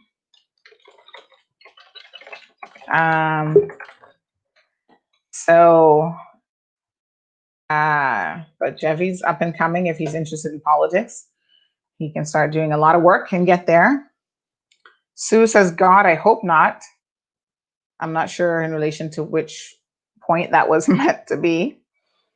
And Giselle says, I agree. Too much spent on external consultants contracts when there's talent that can be hired. We don't trust our own, and we also need to invest in human capital. Nurture more qualified Caymanians and give them opportunities to learn and lead. Yes, Giselle, but unfortunately, they are so afraid of their own people who are strong and who have a voice that they would rather bring in some outsider that they have some degree of control over, give them the high paying, saluting, cushy jobs, as opposed to giving qualified Caymanians the opportunity. There's fear in that. And it's unfortunate because it is very misdirected and self centered. All right, so Odell is here. We're going to be bringing Odell into the conversation. So Odell has been instrumental in assisting people with obtaining government grants. So right now, the government has put in this stimulus package in place. I want to review some of what this contains before we start having the discussion with Odell. My apologies. This probably means we won't get into very much COVID stuff until tomorrow. But yes, the world of COVID, in particular in the US, has exploded, where they're expecting possibly 100,000 new cases per day. So we will have that discussion because I really want to delve into precisely what's going on with COVID-19 around the world, but especially in the US. So the government has put this, the local government has put this economic stimulus package in place. And one of the things that they have included is the ability for people to apply for these small business grants. Oh, right. So Sue was referring to the MLAs being premier. She said, God, I hope not. Gotcha. So there is this Cayman Islands Center for Business Development. They've received hundreds of applications for struggling businesses, where basically they're going to give them 3 monthly payments of $1,000 as working capital support. And the center, which we hadn't heard much about until COVID-19, I think they were still working on opening the center. And then as a result of the COVID situation, they have essentially sort of pushed it open and said, get to work, we're going to fund it, we're going to whatever, to quickly provide assistance for local businesses. Alric says there are a lot of Caymanians with traditional qualifications, college degrees, etc., but we also need investment in skilled trades, plumbing, electricians, and so on, and can't have all accountants and lawyers. Someone needs to fix the sink too. Luckily, Michael Miles started Inspire Cayman Trade School in Eastern Avenue, and he just got a grant, so that's good. So it can help more people with non-traditional education, which is highly and equally important. Agreed. Okay, sounds like we need to have Mike on the program to tell us more about what he's been up to. So basically, the center has been allocated funding that can help upwards of 3,000 businesses pay some of their bills. During the lockdown, that was obviously very, very challenging and difficult to do. And, a lot of retail spaces and other bills were still due. So listen, if you had an internet contract at your place of business, just because you weren't there for 3 months doesn't mean that Logic, Flow, C3, whoever doesn't want their bill paid. You still got to pay that. Most landlords, commercial spaces or otherwise, are still expecting to get their money paid. So despite the fact that small businesses and micro businesses would have had a reduction in or complete ceasing of their businesses operating, there was still very much the need for bills to continue to be paid. So the government has set up some supports, some mechanisms in place, including grants that are available. Good morning, Larry. Larry's joining us from NYC. So there's a couple things that that are required. So Althea West Myers is the director of this Cayman Islands Center for Business Development. And again, if you've not heard about it before, please do check it out if you're small or if you're a micro business, especially. So she said that any business with 12 or fewer staff, including the owner, and an annual turnover of less than $750,000 can apply for a grant. And there was some misinformation that only 100% owned Caymanian businesses could qualify. And that is actually not correct. So the application process consists of a form that you have to fill out. There are attached documentations that you can submit as well. And they've had a number of applications come starting in May and last month in June that were being submitted. So you can indeed, submit those applications. So you have to show that you've been operational for at least 12 months and must be able to demonstrate that the business is operating in the local market. So this wouldn't be for like exempt businesses and stuff like that, right? Which are registered here but actually operate elsewhere. The business, if you can show, for example, that it was dependent on tourism, then you can, show how that has obviously impacted your business. So for the large part, most applications are being approved. I mean, they have turned down some. And we can speak to Odell to see maybe why an application could potentially be refused. Things like technical things, like if you don't have a valid trade and business license. So you have to have, and this is why, folks, even if you're operating a small business, there are certain things that you want to make sure that you're compliant with. So try to at least do the basics. Right now, applying for a business license, that's basic compliance. It's the easiest thing in the world to do. If you don't know how to do it, there are other companies out there that will assist you with those things. Have your business license. If you have a registered company, try to keep up with the payment of your annual returns and your annual fees that are required from the registrar, the company registrar, or the company registry, sorry. So yeah, these are some of the things. So if you didn't have a valid business license, how are you going to talk about, they said, people who are not able to articulate a strategy for attracting a larger share of the domestic market. So all of these things are important. And I get that sometimes you run a business and you don't get the logistics of administrating your business. You don't know anything about finance or marketing or whatever. And there are companies and organizations out there that can help you with all of those things. So you need to reach out to those resources. So it's a $9 million grant program, and is part of the government's relief measures for micro and small businesses that was announced in April by the Commerce Minister, who happens to be Joey Hew.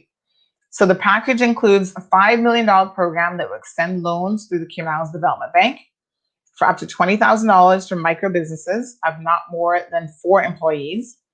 And if you are a small business, then you can borrow up to $50,000 for small businesses. And there's a bit more information about the loans, but we're not talking about the loans today. We're going to just talk about the grants. So let's add Odell to the conversation. Good morning, Odell. Thank you so much for joining in. Good morning. How are you?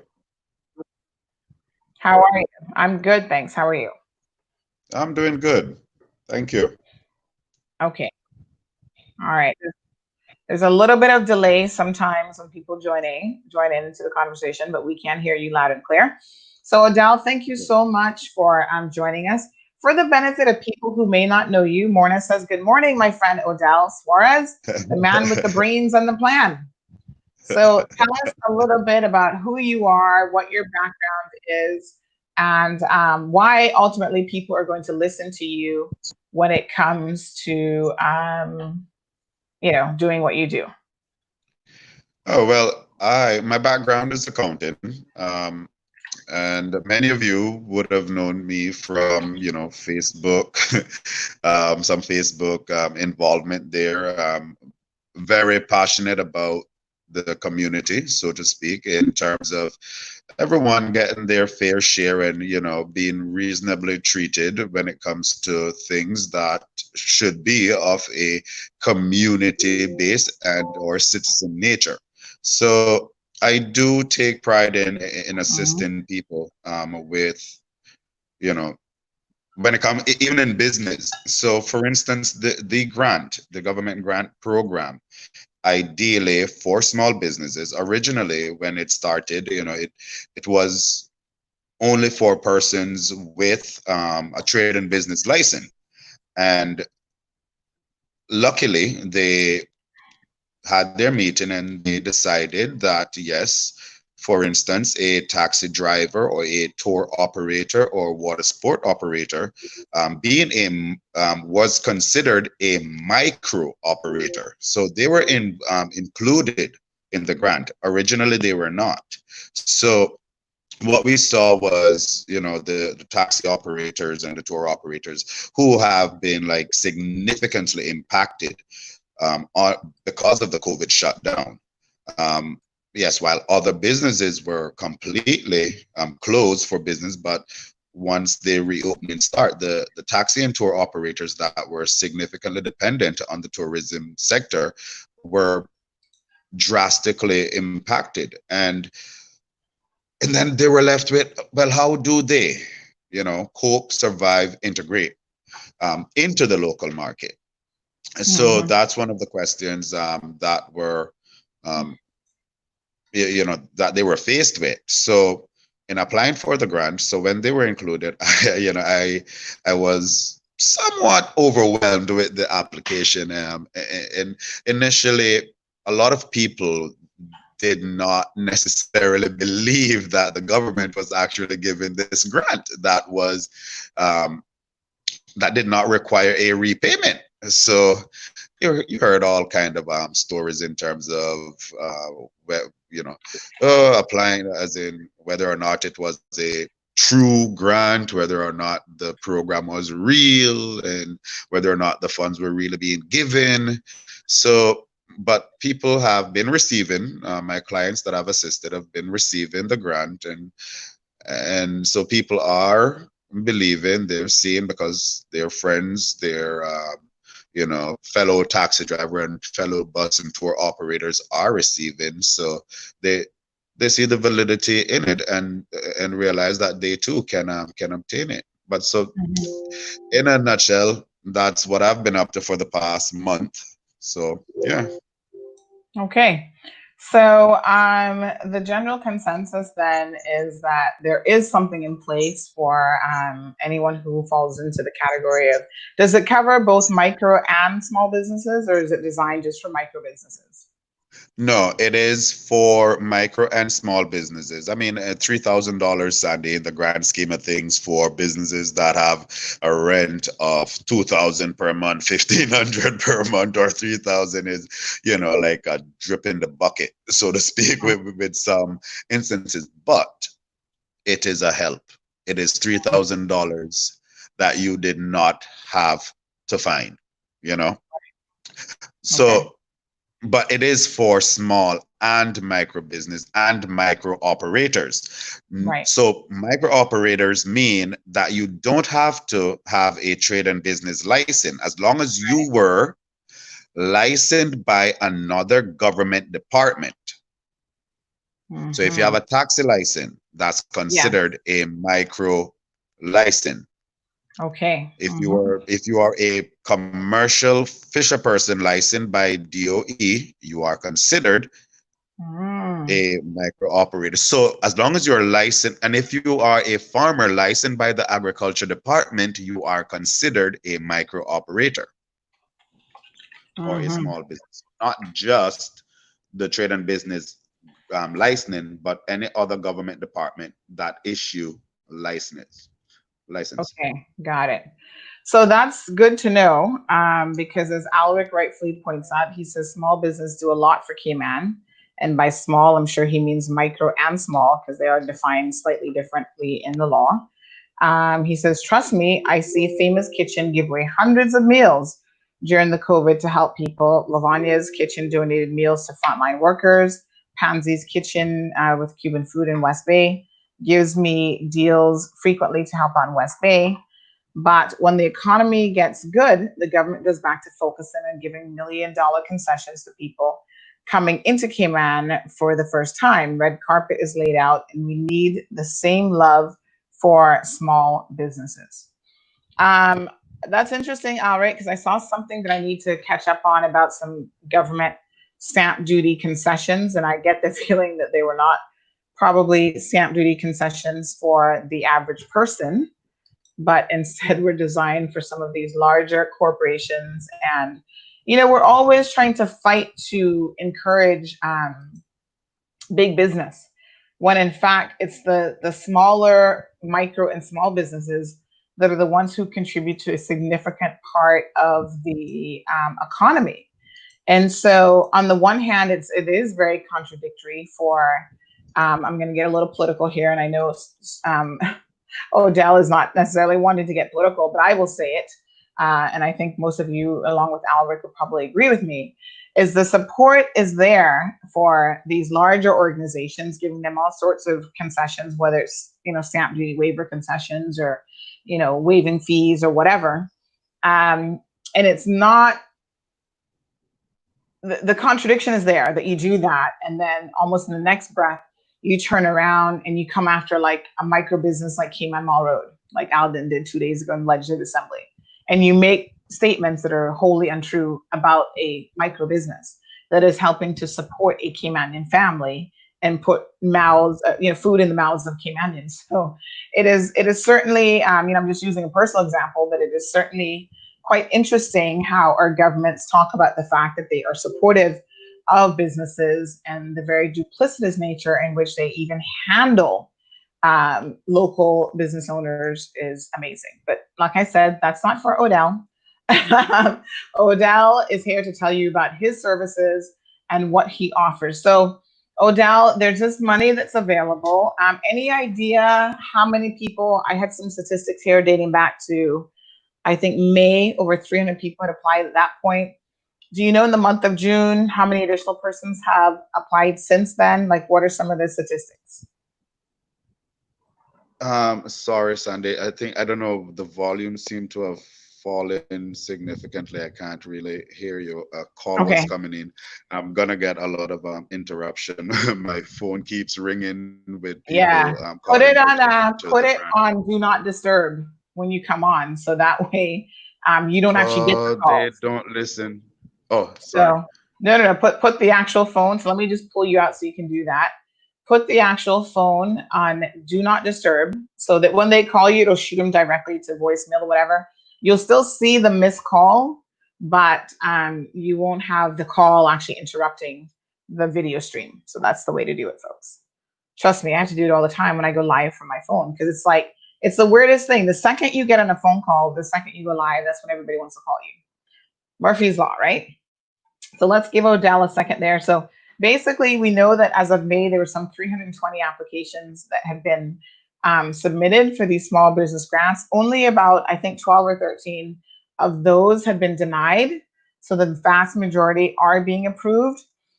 And so we're going to get into, once Odell is ready to rejoin us, we're going to get into the application process a little bit more and what services he is offering to ensure that you can get this financial assistance that is being offered via the Cayman Islands government's business, whatever this long name is that they have for this new business center, business development center, or whatever they're calling it. So we'll give him a second to just rejoin us. And the Minister of Education has given an outline for how schools will be reopening. So tomorrow morning, I think it's probably a good idea to review that. Keep in mind that the prep briefings are now going to be on Friday. So Odell, are we ready again? The other recommendation I'd have for you, Odell, is to steady that phone on a book or something else where you're not having to move it, because it gives us a little bit of motion sickness to see the phone constantly being moved. So let's give Odell just a couple more minutes.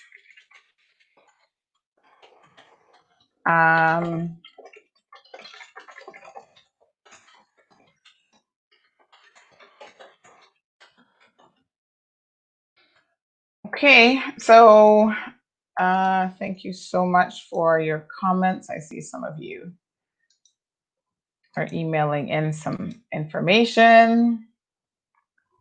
We're going to give Odell one more second here. I think he's just trying to get his stuff studied. So Leslita says, I could add to this comment. They had bills to pay back, such as light and water. Yep. Yeah, none of those bills certainly stop. I mean, you've got vendors that perhaps, are still owed money and so on. So like Odell said, $3,000 might not seem like a lot of money, but when you're in need and you're just trying to keep things afloat, it certainly helps significantly.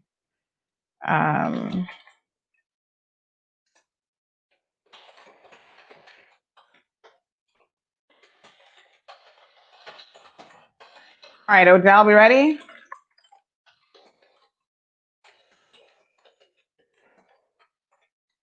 All right, let's bring Odell back in.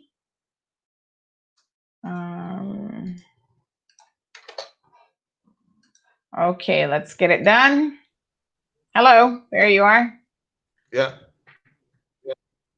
All right, so let's then walk through. We've got some minutes left in the program. Alex says the draft laws are circulated to certain groups of businesses in Cayman, and there's no surprise that the final law that government passes usually benefits others and not Caymanians. For example, many laws now state trade and business license does not apply to this law. Sorry, Sandy. I put the phone on do not disturb, so they start calling through WhatsApp. And that didn't help the WhatsApp one. So the volume went again. Okay. All right. Sorry. It's what I deal with, as in, even up to 10 o'clock in the night. Yeah. So I do receive call pertaining to the grant.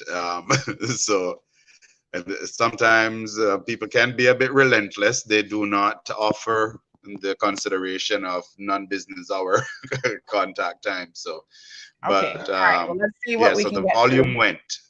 The phone is on do not disturb. But. All right. So Donna says everywhere else in the world, the grants are just that, a grant to assist or start and regrow. Here, their grants are not as such, but a loan where you have to put up collateral, et cetera, and do credit checks. That's actually not correct, Donna. So, Odell, tell us exactly what this particular grant is and what the requirements are. So Donna seems to think that this requires you to put up collateral and for them to do a credit check. What are they looking for the grants? No. Okay. So the grant is, okay, so let's differentiate, right? Differentiate between the grant and the government guaranteed loan. So the grant is $3,000 given to small and micro businesses. You do not pay the $3,000 back. It's a grant. However, you have to show that your business has been in operation for the past 12 months. And the grant is only designed to be used pertaining to your business and not for personal expenses.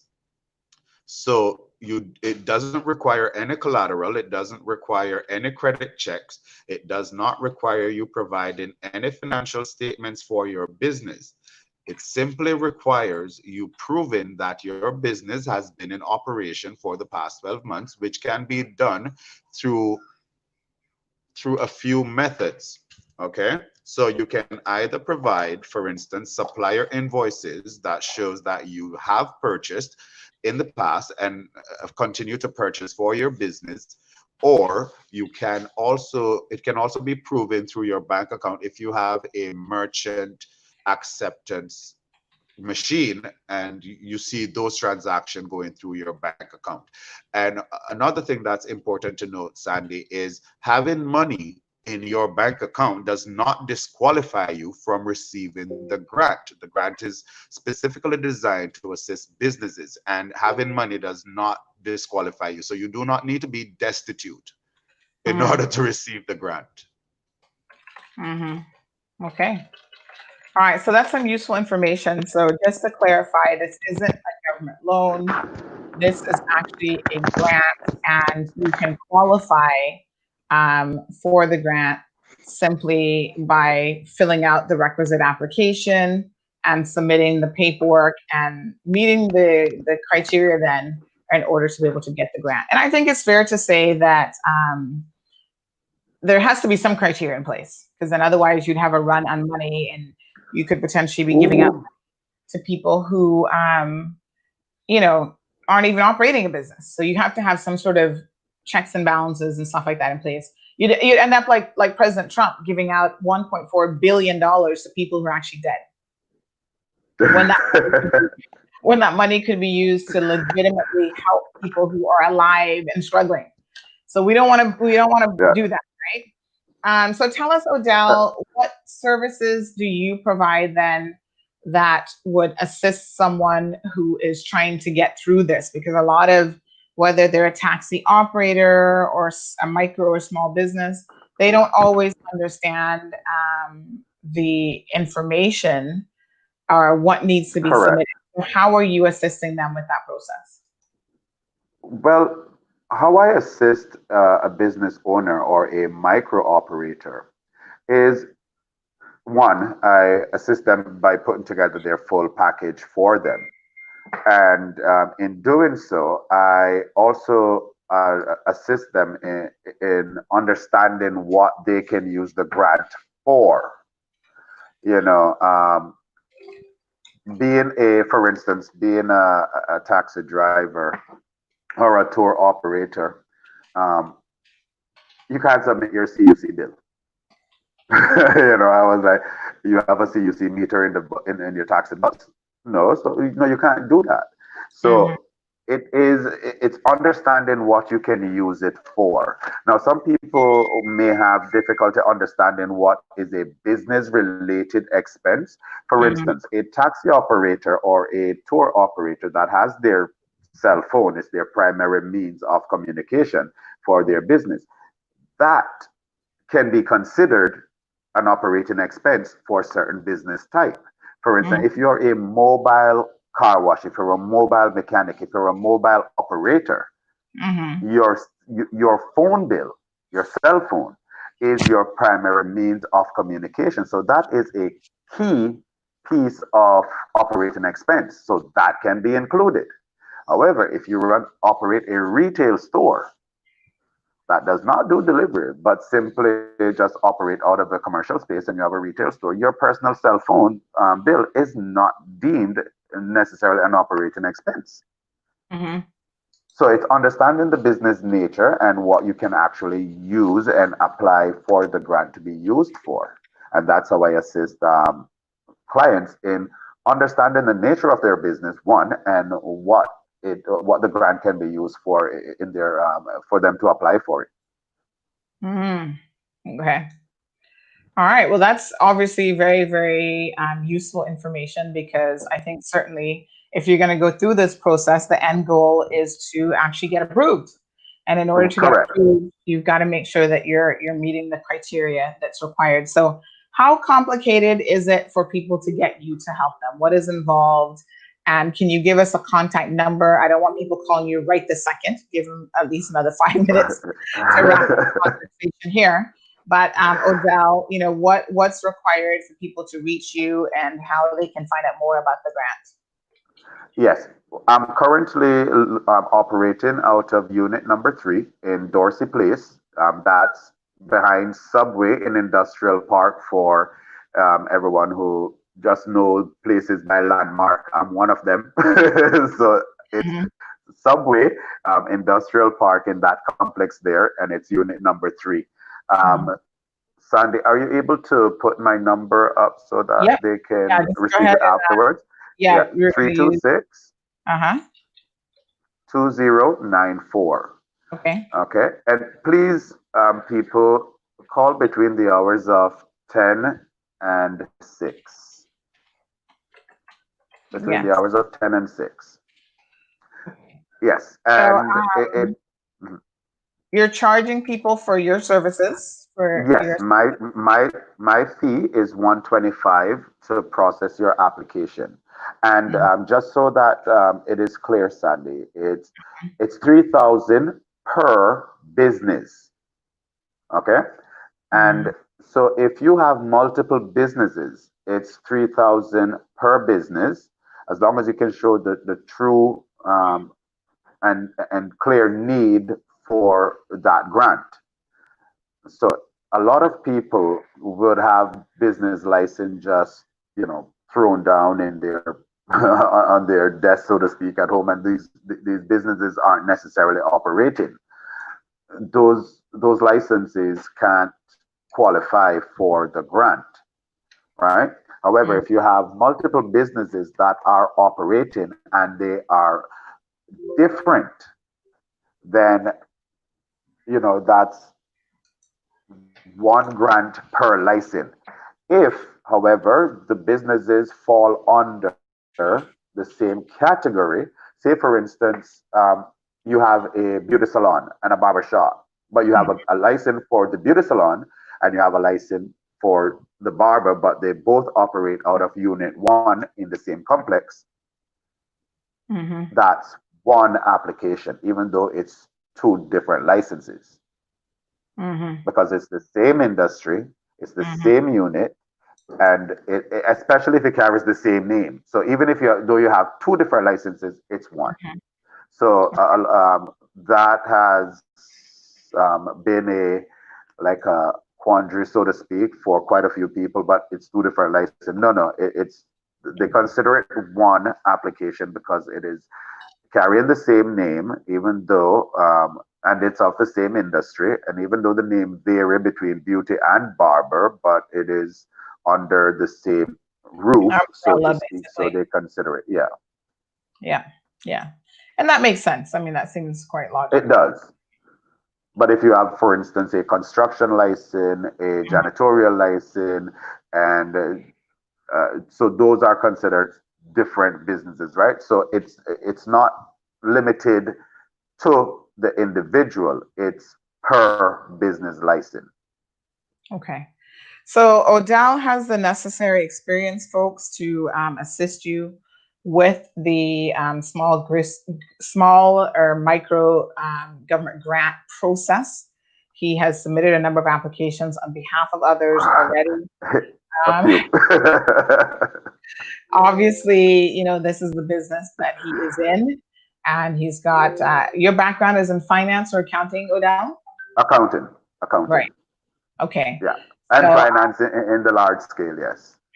Right. Okay. So Odell can help you to fill out the applications, put them together. I know a lot of small businesses, micro businesses, don't have access to computers or printers or all of these things. So essentially, you don't need any of those things because there are other small businesses who will provide you with the assistance to navigate and go through that process. So if you have any questions about it, you need any points of clarification, you need to understand potentially whether the businesses that you have would be separate or considered one, kind of consolidated business, then contact Odell. He has been working with that center directly, which falls under DCI, right, Odell? Correct. Yes. Okay, so Odell's number 326-2094. Kindly share that with everyone so that Odell can provide assistance. He's asking you to limit the times that you call because obviously he's trying to make sure that he has time to meet with clients, talk to clients, and also submit the applications to be processed. Now, someone said to me recently that someone was trying to charge $500 for this, and that they were claiming that because they're in the DCI department, that they somehow had an upper hand in getting an application pushed through and approved. That would sound like fraud to me and a criminal act if that was actually occurring. So I'm hoping that that is not a Caymanian that is engaged in that behavior, because if you are, you're going to get into a whole lot of trouble because we're digging to find out the details. But I think a processing fee of $150 is given the 125. Sorry. Okay, yeah. given the amount of work that is involved and what you have to do, that seems like a reasonable fee to me. Yes. So Odell, you've got. I think somehow. What happened? I'm not sure. I don't know.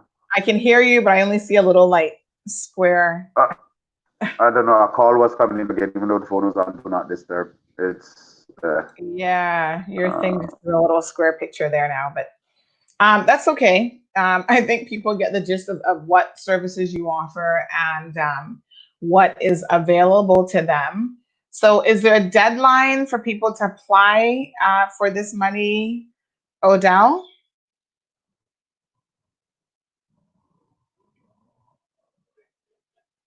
Oh, hold on.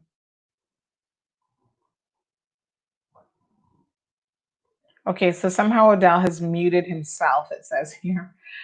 Not sure what happened there. Okay, let's see if we can inquire about what the deadline is, how long you guys have got to apply for these grants. But I would say, contact Odell as soon as you can, and then he will certainly sort out what your options are.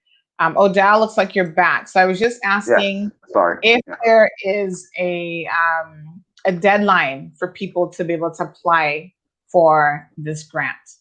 Okay, so in speaking with the office, they haven't decided. One, the reason is the response that they were expecting from the business and the micro community in the beginning when they started the program was not as they were expected.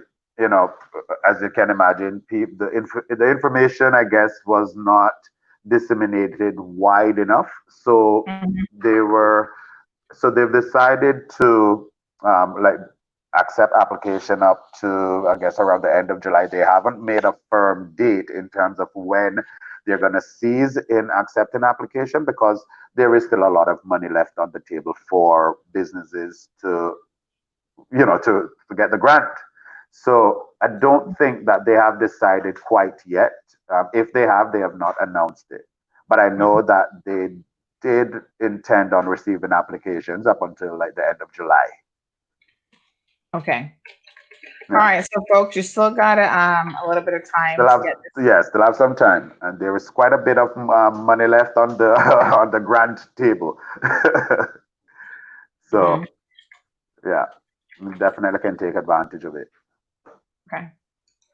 All right. Sounds wonderful. Well, Odell, thank you so much for joining us. Mac has a question here. He says the forms are easy and basic. It's 10 minutes to work, 10 minutes of work at the most. Why do you need the help of someone or pay for their assistance? It's easy and very little paperwork. How would you respond to someone who says that to you? Why do you think there's a need for your service, and why have you had so many people that have come to you? Well, first thing, to say that something is easy and basic, and try to throw that blanket across an entire population is not taking into consideration the skill level of everyone within that population. So what may be easy to someone isn't necessarily easy to someone else. And if we understand what the makeup of the small business community, these are most of these individuals that own businesses, that own their small businesses, they're of a certain age group, and they may not be too proficient of using the computer or in certain skill sets. So we have to take that into consideration when we think about, okay, well, what's easy, what's basic for an individual? Okay, yes, Mr. College graduate or Mrs. College graduate, that may be easy for you. But, for others, it may not necessarily be so easy. And even if you can fill the form out, understanding what you can and cannot use the grant for is also something that may not necessarily be at hand to grasp for everyone. And there's additional documentation. It's not just the form. Correct. There is documentation that has to be submitted with your form, and of course, they need to know, certain things. So people may not. And sometimes it's just time. Yeah. Sometimes it's just time. Do you have the time? Yes. Yeah. And when you're a busy person, paying someone to do something for you is not. It's a no-brainer, really. So Donna wants to know if someone has a home office, but through that home office, they're operating more than one business. Would it be considered one application because it shares a common address? Well, first thing first, what are the businesses? Right. Are they Connected. are they inter? Yeah. So, as I said, for instance, a construction company, which oftentimes uses a home office address, and a janitorial company that oftentimes uses a home address, or if you're a consult, those are separate businesses, even though they use the home address. Now, what they're not going to approve the grant for is for a person with a home office address to get funding to pay their mortgage. They're not going to do that. Right. Even though for other businesses, renting a commercial space, they will grant the application for rent payment. So, some can argue, well, it's the place where I operate out of. You see what I'm saying, Sandy, with that right there? But it's a clear defining line for them in terms of what it can and cannot be used for. Right. And the other point to sort of address Mac's question is you have been dealing with this government agency, so by way of experience kind of the questions that they're asking and the pitfalls that people are running into and potential roadblocks to getting their application approved. So perhaps even avoiding some of those issues in the back and forth is something that you can assist with, helping them to navigate the waters. 60% of the applicants that I assist, the primary assistance that I give them is, no, you can't use it for that.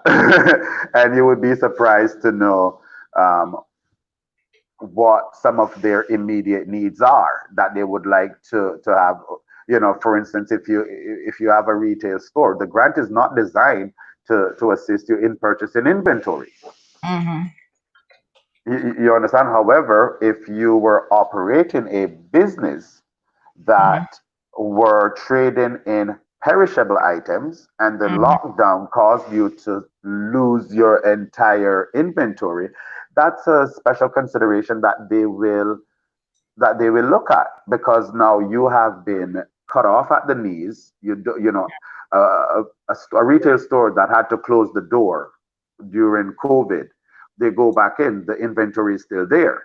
But a business that was trading in perishables, they don't have an inventory to go back to, so to speak. You see what I'm saying? So there are, and they have been really good in their how they process and what they give considerations to.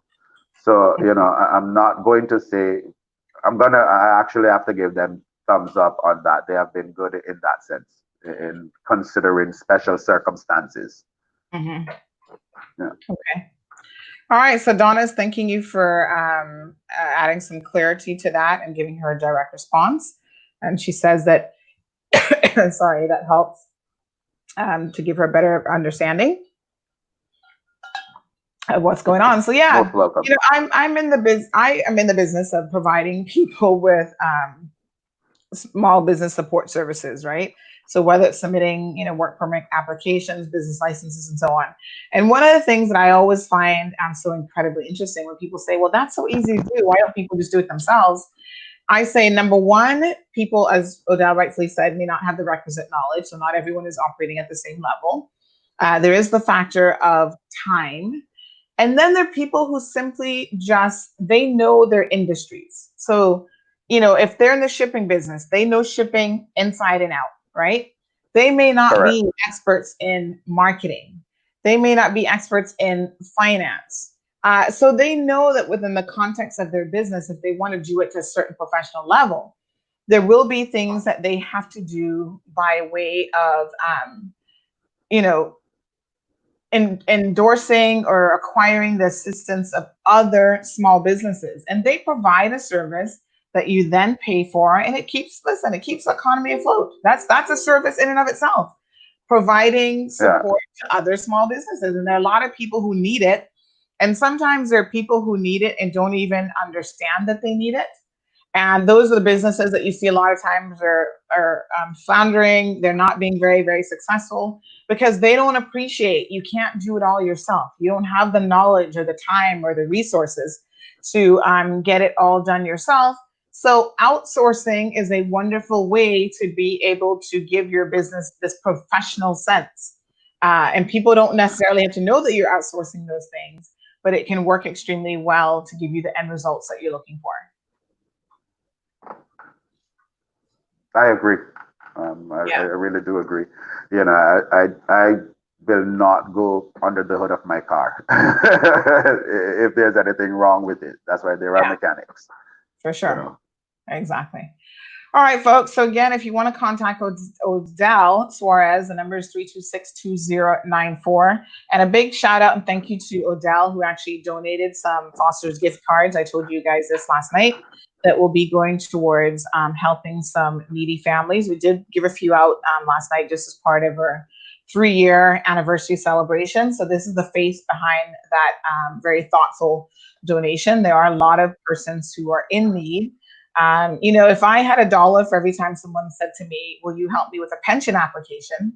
You know, I would have had a lot of dollars. But you know, I did the notary side of things. But from my perspective, I thought the actual pension form part was a little bit too time consuming. I simply didn't have the time to do it at the level of professionalism that I like to do my thing. So unfortunately, I've stuck to just notarizing documents for people. We continue to get requests every single day for people who are leaving the island or wanting to sell their vehicles. Some people haven't yet applied for their pension. So there are persons who are coming through now who are applying for their pensions and they want their pension monies available. So, you know, these services are available. I want to remind you guys of that. I'm going to just stick up. I'm just trying to see if I can find a quick overlay here for one of our sister companies. If you have a need for any of these sort of support services, you can certainly reach out, and more than happy to provide you with a quotation, a fee structure, and just some basic additional information.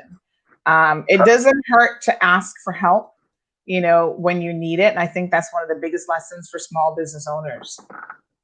And Sandy, if I may actually just interject here, just a clarification on the grant versus the government guaranteed loans. So the grant is for every small and micro business, right? Whether you don't have to be 100% owned.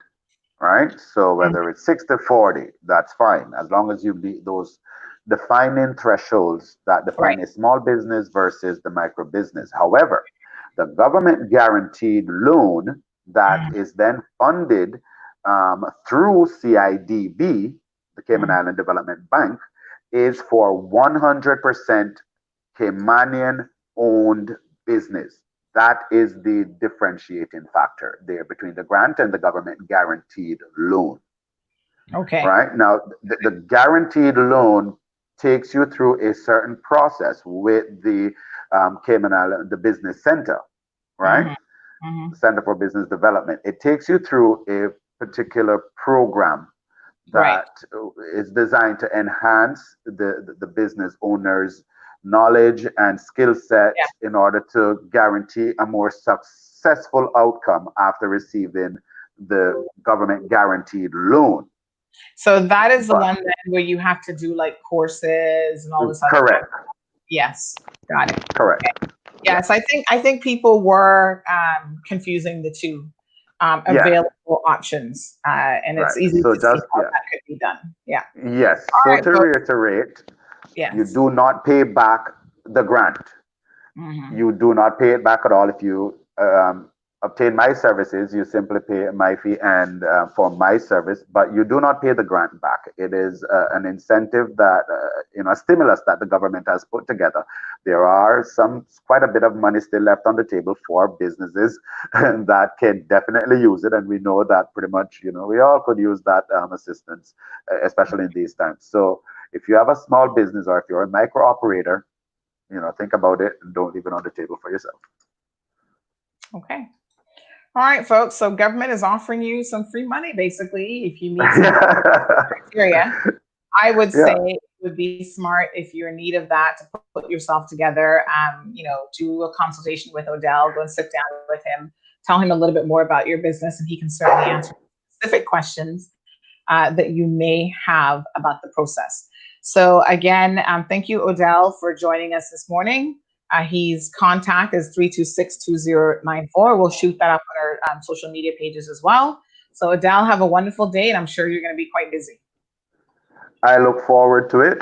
Both me and my teammate are looking forward to it. And thank you so much, Sandy, for having us. And also, congratulations on 3 years for Cayman Mall Road.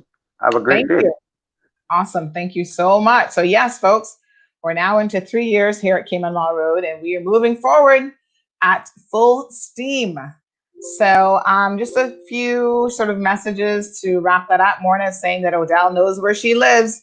So Odell, looks like Morna is expecting a visit from you. So here's another Business Management Solutions offering small business support services.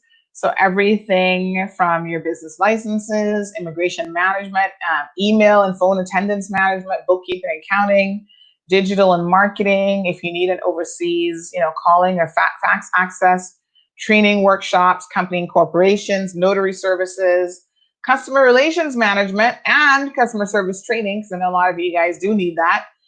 Give them a shout, and they will be able to assist you with all of those things as well. There's the contact email address and contact numbers, and there's a WhatsApp number.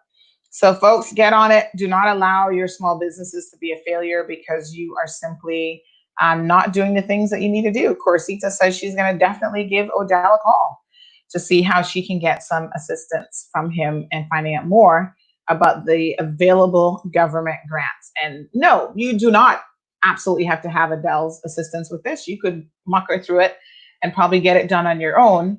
But if you want the help, he's doing it for a small fee, and you can certainly reach out to him. Let's just see who else we've got here. Support small business. Yes, Donna, absolutely. That's what we've got to do. Big shout out to the folks over at Roku. Remember, if you're overpaying for TV, you need not do that in the 21st century. There are available options to you by way of streaming devices that give you a lot of choices. So contact them and reach out to them for a free demonstration today. In-house demos are available so that you see exactly how it works and what's available for you. And it's quite reasonable. You get a support package of only $50 per month. So again, one of our sponsors here for the program. Another corporate sponsor includes Popeye and Burger King. So please, by all means, we do not encourage anyone to eat junk food every single day. However, sometimes you feel like cheating a little bit. And what is better than that new Popeye's sandwich? I gotta tell you, it's a little bit addictive. I had it the other day and I was like, OMG, let me not have that again for the next couple weeks because I fully understood why the line was so long for when that sandwich was released and why people were like standing or not standing, but going through the drive-through to get that chicken sandwich. It is actually really good. So check them out. If you, they've been having a lot of really good specials recently.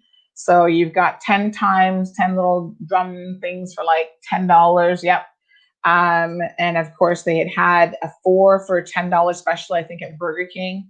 I'm not sure if that special is still on right now because they've just released something new, which is like a crispy option as well, a crispy chicken option.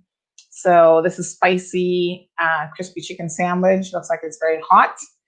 Not all of us can take the heat with the food, so make sure your stomach is okay for that.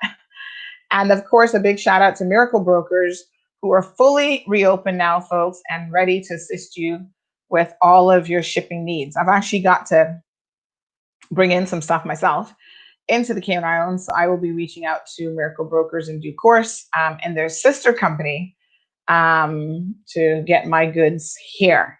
I'm one of those people who my goods sit in my Amazon cart for a really long time before I hit the send button, because I try to consolidate my stuff. So I'm not on there every single day.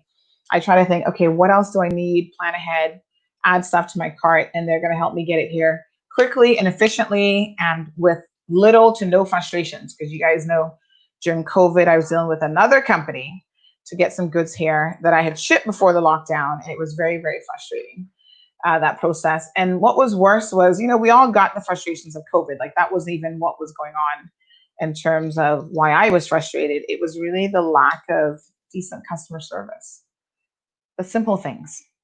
Anyway, folks, thank you guys so much for tuning in. Today is Wednesday, so there's no evening show. Tomorrow is Thursday. We'll be back here in the morning. I think we'll look almost exclusively at some COVID developments around the world to see what is happening and what's going on. And we'll bring you guys up to speed and up to date with that. Again, condolences to Mr. Ezra Miller and all of his siblings and his entire family for the loss of their mother. We are truly sorry to hear that. Have a good day, folks, and continue to tune in to Cayman Mall Road for all the latest news. Miracle Brokers is back. That's right.